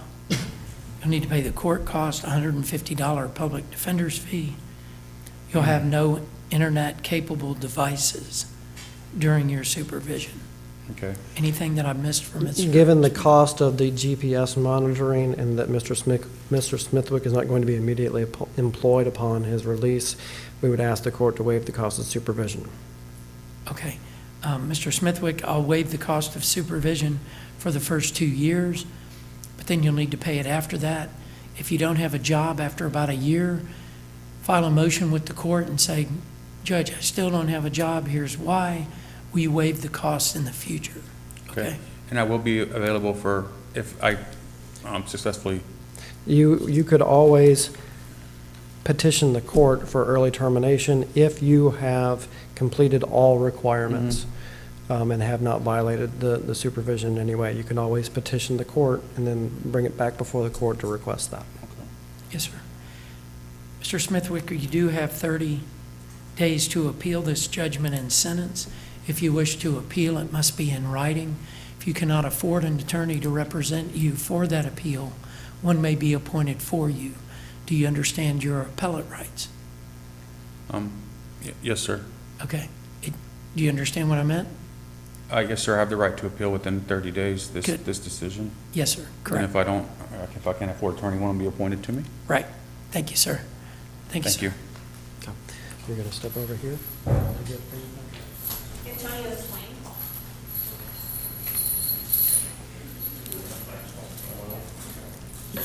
Hello, Mr. Swain. Judge, this is Mr. Swain before the court in 22 CF 1589. And then there is a violation of probation that's been tracking along in 15 CF 2207. This is a case which we are trying to ready for trial. The defense has listed witnesses for the defense at the request of Mr. Swain. Those are, I've set deposition time aside for Mr. Snell on the 15th of December in hopes that he can depose the defense witnesses on that date. Good. So we'll be seeking a continuance at that time. We would be seeking to advance this towards trial, assuming that we can complete everything that we need to with those depositions. Good. Mr. Swain, do you understand what Mr. McKinney's doing on your cases? Yes, sir. Do you agree to the continuance? Yes, sir. I'll see you back here no later than January 8th. Okay? Yes, sir. Thank you, sir. I'll come talk to you as soon as I get some information.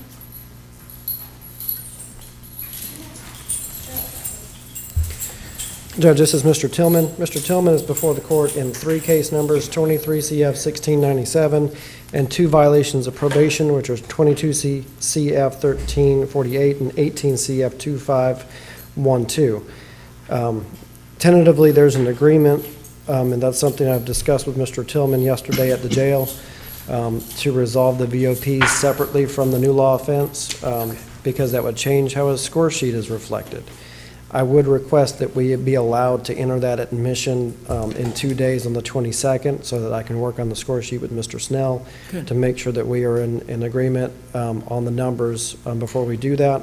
The intention is not for this to go to trial in 2 weeks, but for us to resolve the 23 CF 1697 at a later date in December by plea. Okay. Mr. Tillman, I'll see you in 2 days on Wednesday. Yes, sir. Thank you, sir. Yes, sir.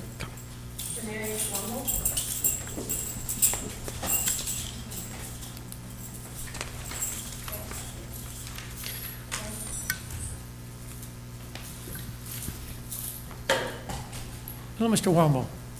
Judge, this is Mr. Warmble. Mr. Warmble is here in 2 cases, 23 CF 513 and 22 CF 2320.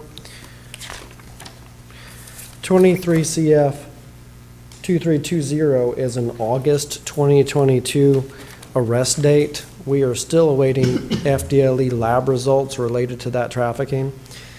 Absent having those lab results from the state, I don't see a clear path towards us getting to a trial. Mr. Warmble wanted to be in the courtroom today because his case is getting old. He wants something to happen on his case. And I'd like to help with that. And if we have to lean on the court by filing any motions related to the FDLE lab report, I wanted to at least make record so that Mr. Snell is aware of where we're at with the case and the importance of getting the FDLE lab results. But I would be requesting a continuance based on us not having that at this point.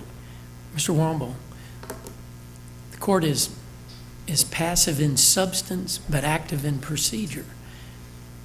If Mr. McKinney wants to file any kind of motion, the state will be put on notice of that, and then I'll rule on it. So Mr. McKinney knows how to push the cases forward if he thinks it's in your best interest and after talking to you about it.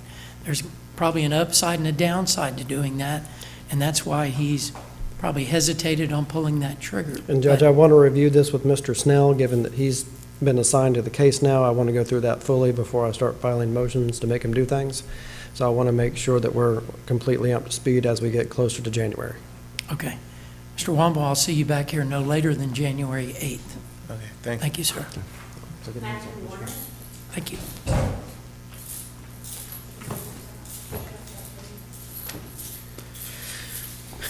Good Judge, this afternoon. is... Good, how are you? You cut your hair. Yes, I did. It looks better. Thank you. Mr. Warner is here in 3 case numbers, 22 CF 1917, 23 CF 525, and 22 CF 3120. Judge, we did get all the lab results we needed on these. Good. There's still some outstanding work that needs to be done.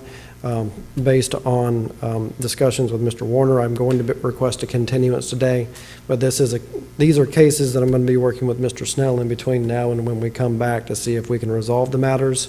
Absent motions to suppress or motion practice, but I want to have that opportunity to discuss that fully with Mr. Snell before we make that decision. Okay. No, but that's something that is I'm going to be getting it soon. Do we need to put the motion of bill in today? No, because I'm pretty sure if I don't have it by the end of the week, yeah. Mr. Warner, you understand what Mr. McKinney's doing on your cases? Yeah, vaguely, yeah. I'm not quite sure why it's not moving any faster, but yeah, I understand what he's doing, yeah. Okay. I'll see you back here no later than January 8th. Okay. Thank you. And once I get all that. Thank you, Washington.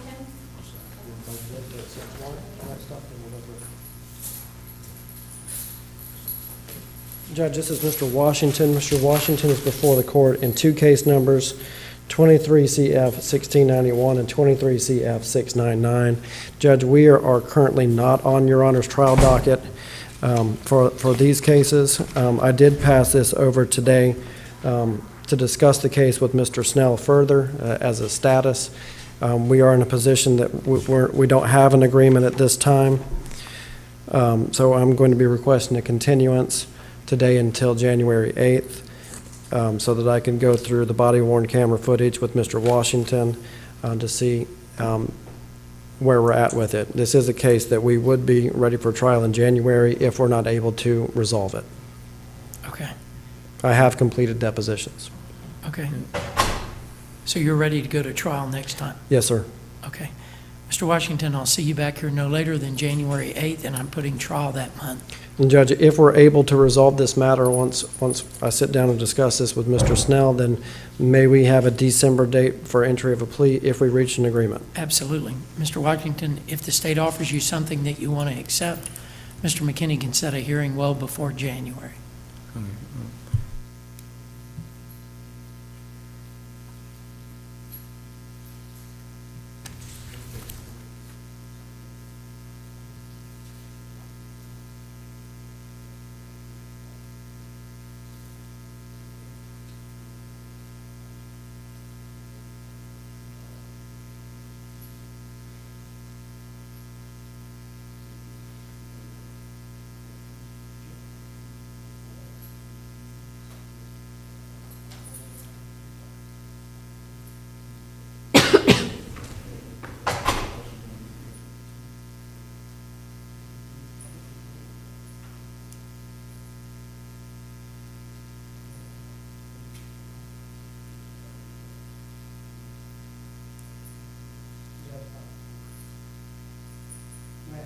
Yes, sir.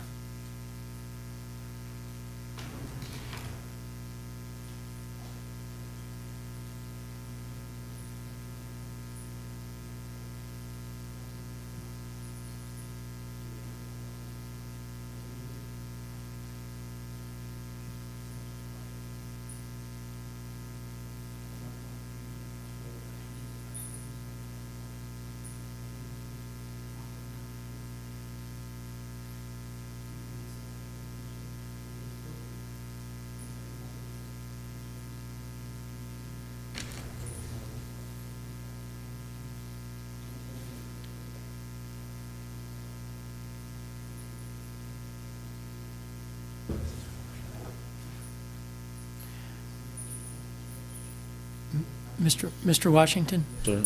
I'll see you back here no Yes, sir. later than January 8th, but if Mr. McKinney wants to set a hearing for 2 days from now, he can do that. If he wants to sit it, I think we have 2 or 3 different dates in December. I'll see you then, okay? Yes, sir. I just have a difficult time contacting Mr. McKinney. I've seen him twice in 4 months, so I just have a difficult time contacting him. And I'm afraid I don't want to go back to the jail and not see him again for another 2 or 3 months. And then I come back, I understand with all due respect, I know he has a big docket and he has a lot of, clients and stuff. Mr. McKinney, if you get an offer from the state, you'll immediately pass it along to your client. Judge, there is a current offer from the state of 36 months Department of Corrections. Okay. That is the offer that I've reviewed with Mr. Washington at the jail prior to pretrial. Okay. With Mr. If you Snell, get another offer from the state. with Mr. Snell coming onto the case, rather than jump straight to contested motions to suppress, I'd like an opportunity to negotiate with Mr. Snell because that may be to Mr. Washington's benefit. Understand. If we reach an agreement ahead of January 8th, I know that nobody wants to be in jail in the holidays. Right. If we reach any type of agreement related to that, then that's something that I would discuss with Mr. Washington and try to get him resolved early. Okay, good. Thank you, sir. Yes, sir. Eric Watkins. Thank you. Hello, Mr. Watkins. Good, how are you? You weren't on a walker last time I saw you, I don't think. Yes, sir. You were? Yes, sir. Okay.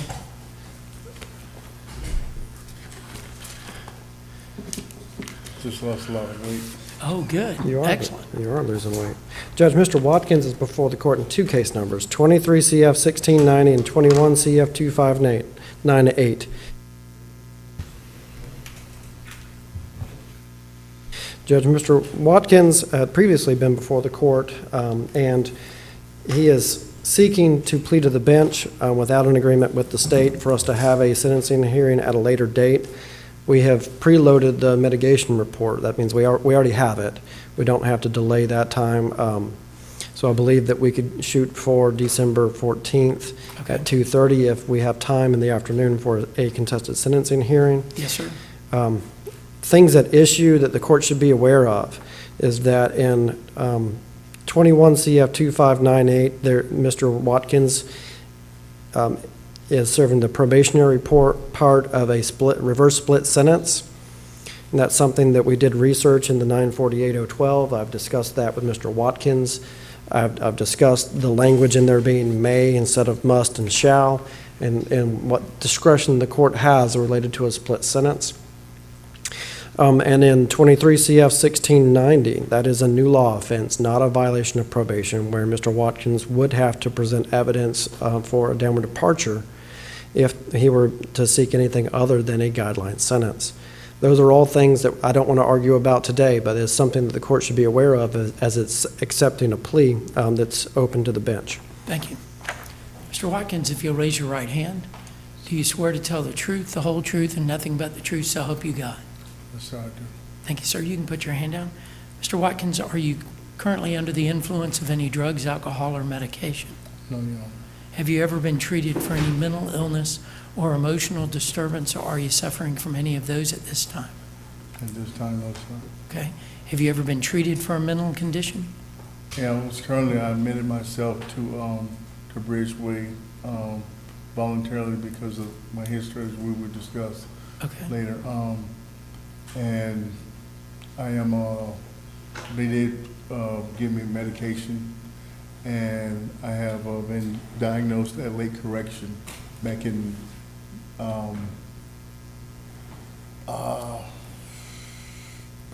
like 2012, 13. I have been diagnosed with, illness, mental illness, and so there have been some things that this is what the argument is really about, I mean, I'm just hope, trust, and pray that you take it all into consideration, sir. Okay. Because of that, what is the maximum sentence you could be sentenced to under this plea agreement? Under the plea agreement, at the top, sir, go ahead, I'm sorry, please. If I'm not mistaken, one of them was 5 years, and the other one was the 5 years. So that's, the maximum is 10 years. Okay. If I look at the plea agreement, it has 3 5-year counts. And Judge, what Mr. Watkins is discussing, because I know this is a topic we've discussed, that a split sentence also kind of acts like a cap. It does that. Which means if there's a 60-month reverse split and a 5-year exposure on a third-degree felony, then that would mean the exposure would be 10 years. Okay. Does the state agree to that? Mr. Watkins' maximum sentence is 10 years in prison. I wouldn't agree to that at this point. Okay.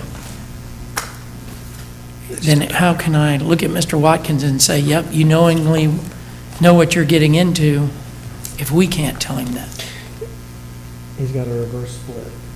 60 months is a reverse split. That's 60 months in one case. The other case is one count for the third-degree felony. It's maximum exposure of 60 months, which means the total exposure would be 10 years. Do you want to continue Mr. Watkins' case until Wednesday? He's already been sentenced in this one to 60 months DOC reverse split, which means that also functions like a cap. I got you. And then this is one count, so the maximum exposure is 5. Okay, so that's what he get because he filed it. Correct. Okay. fine. Yes, sir. Okay. So, Mr. Watkins, you were exactly right. The maximum you could be sentenced to is 10 years in prison.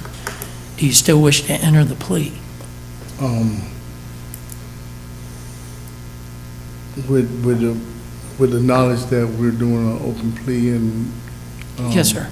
I have no idea what I'm going to sentence you to at all. I just want you to know your maximum downside. Yes, sir. Okay. Still wish to enter the plea? Yes, sir. Okay.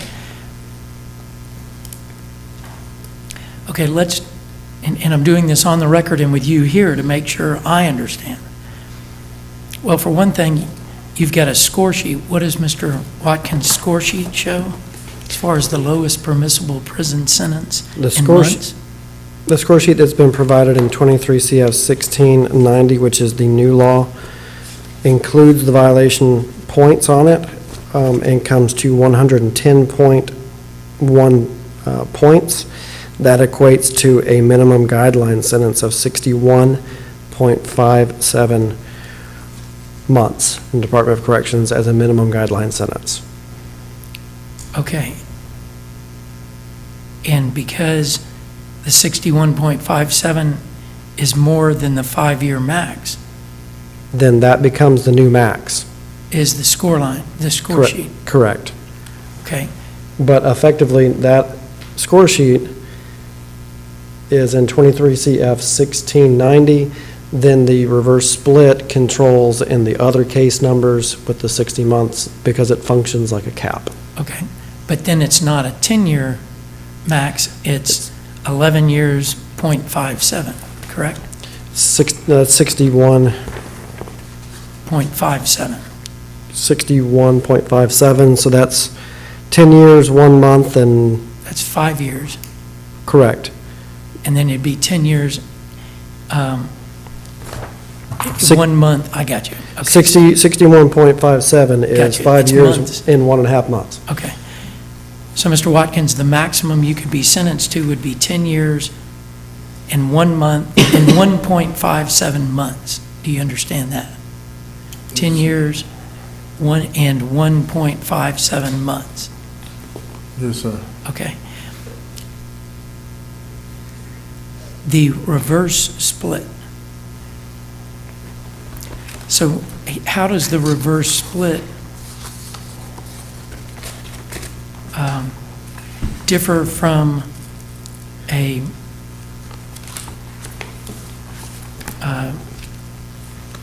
suspended sentence? Bingo. Thank you. Yes, sir. Judge, the reverse split sentence functions that you are effectively sentenced to the 60 months already. And if you can imagine it being withdrawn if somebody completes or successfully completes their probation. If the probation is revoked and terminated, then that 60 months is already sitting there because it's already been sentenced. So again, how is that any, as far as sentencing for Mr. Watkins, how is that any different than a suspended sentence? I would say it's stronger than a suspended sentence, but the court still has discretion on the probation side of things. On probation, but not on the DOC part? Correct, but if we're talking about if somebody is granted the ability to reinstate the original terms of the supervision, then that means that the supervision would not be revoked and terminated. Because the court has that discretion, then the argument at sentencing would be that the court could, if it chose to, exercise its discretion in modifying the probation term to a point where it was not revoked and terminated and not imposing the 60-month sentence, effectively like a suspended sentence. I understand. Okay, so Mr. Watkins could be sentenced to probation in the 21 CF 2598 because it could be a modification of probation. If I revoke termination, then it's going to be mandatory for me to sentence him to 5 years in prison. The court has some discretion there, but yes, the court has discretion whenever we're talking about probation and can modify and do many things.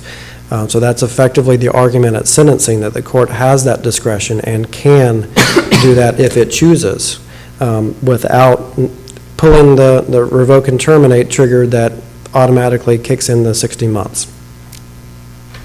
Okay. Mr. Watkins, do you have any questions concerning what the discussion was just held on the record? I'm just trying to be clear of the dialogue. Good.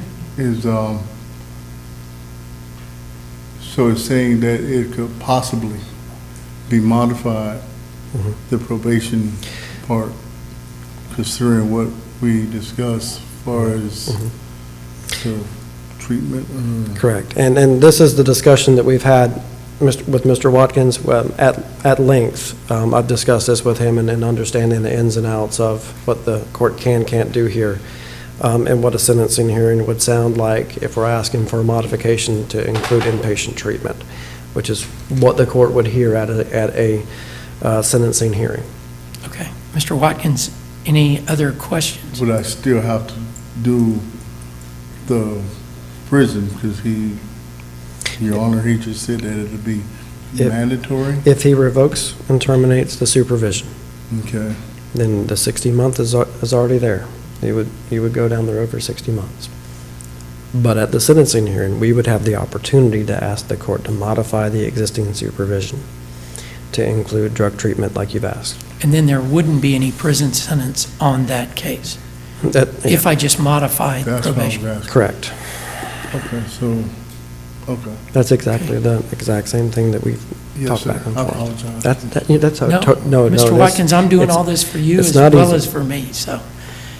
Mr. Watkins, do you still wish to enter the plea? Yes, sir. Okay. I do accept your plea. I find that you're alert and intelligent, that your plea is freely and voluntarily entered, that you understand the nature of the charges against you, and are represented by competent counsel with whom you state you are satisfied. I find that there is a factual basis for acceptance of the plea. So when do we want to set sentencing? Judge, I'd ask for December 14th at 2:30. Okay. Mr. Watkins, I'll see you December 14th in the afternoon. Okay? Thank you, sir. Yes, sir. Wendell Wright.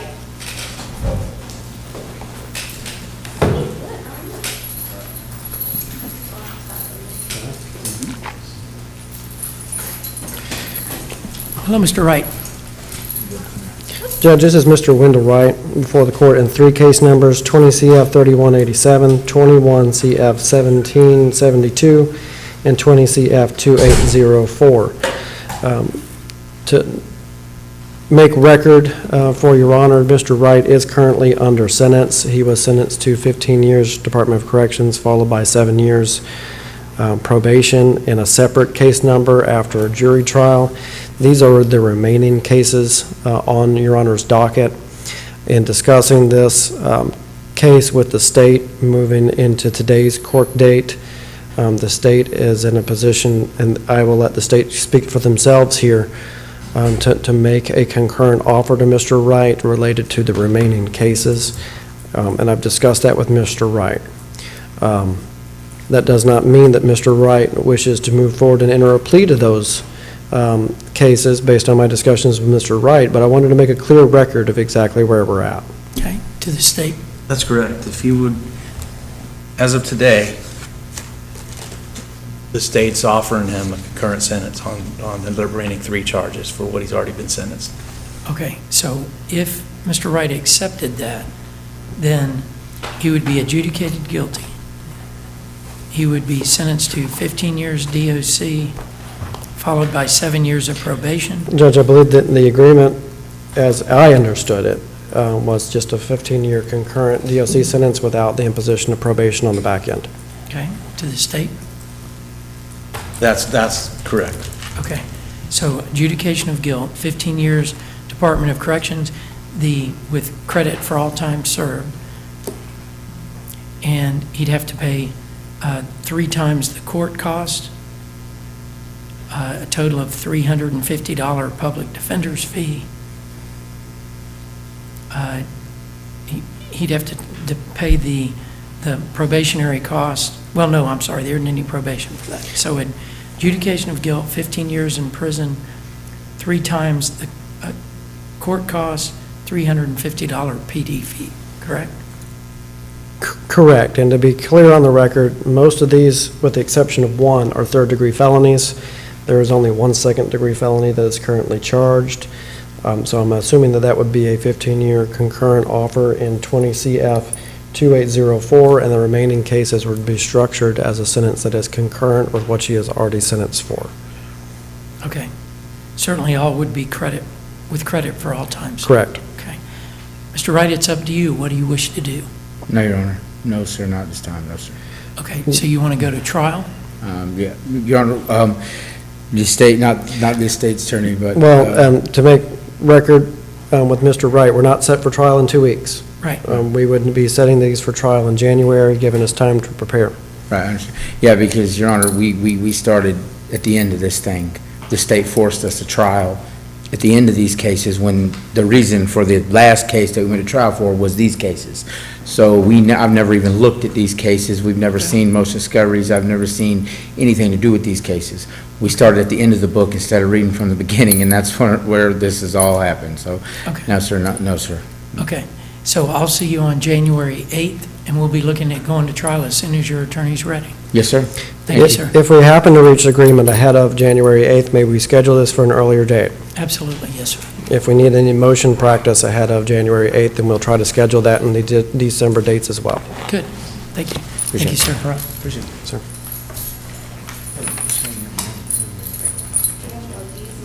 I'm going to bring that to you. Okay.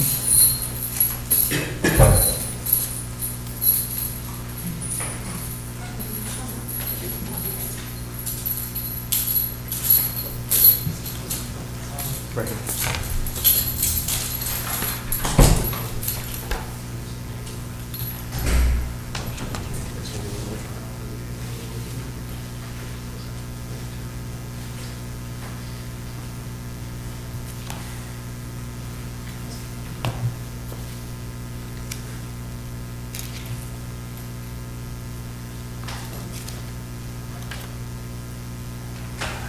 Good.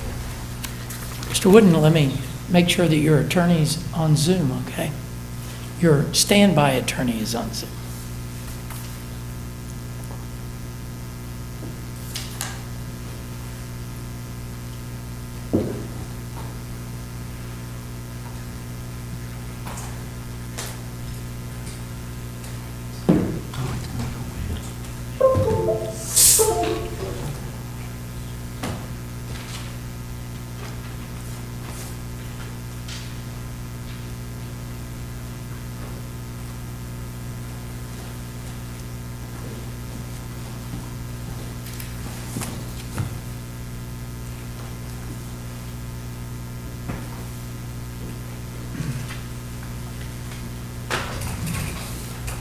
I didn't see Mr. Scott Wooden here previously.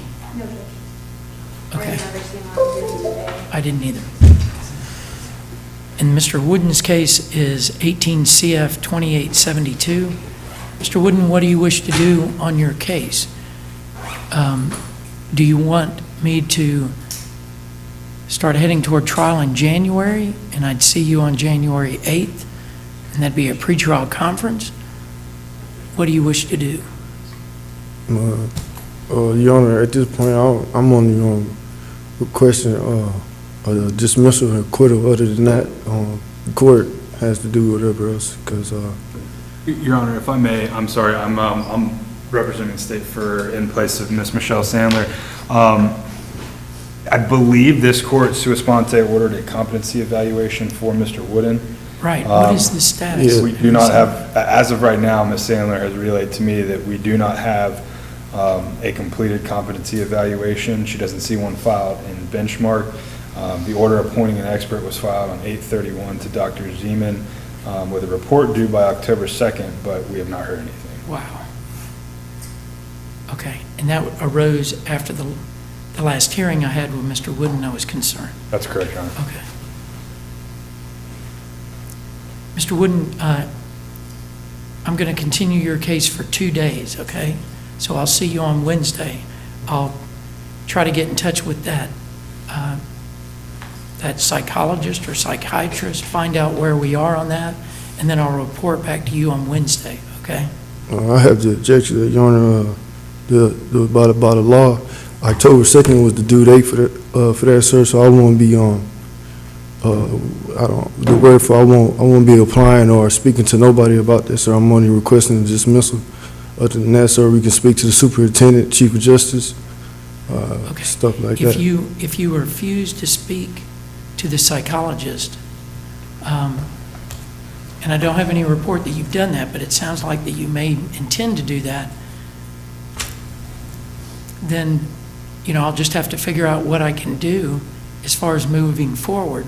I'll have to make a determination about you being able to represent yourself, to be able to go forward with your case. And then at this point, this would be my last time coming to court, sir. We'll just continue like that. Well, you may end up in the Florida State Hospital.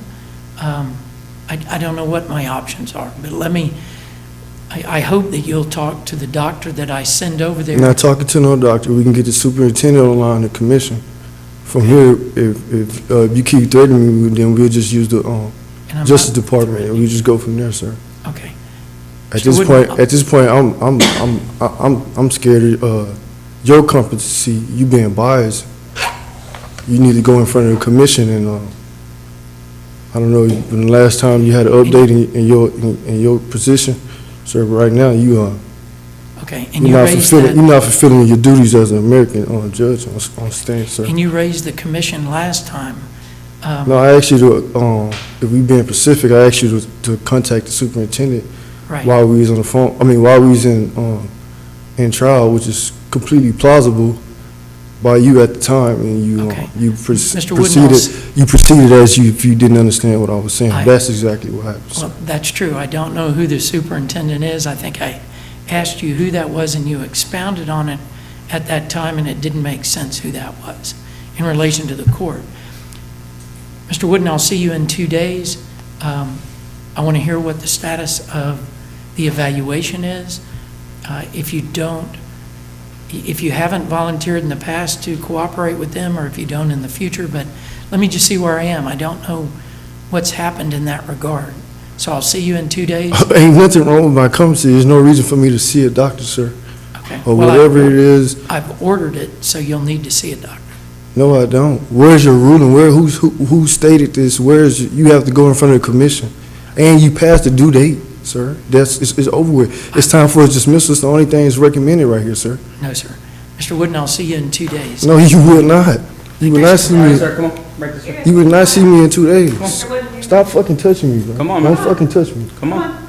Don't fucking touch me. All right, man. You lost your fucking mind. All right, come on, let's go. Court is adjourned. Thank you. All rise, please.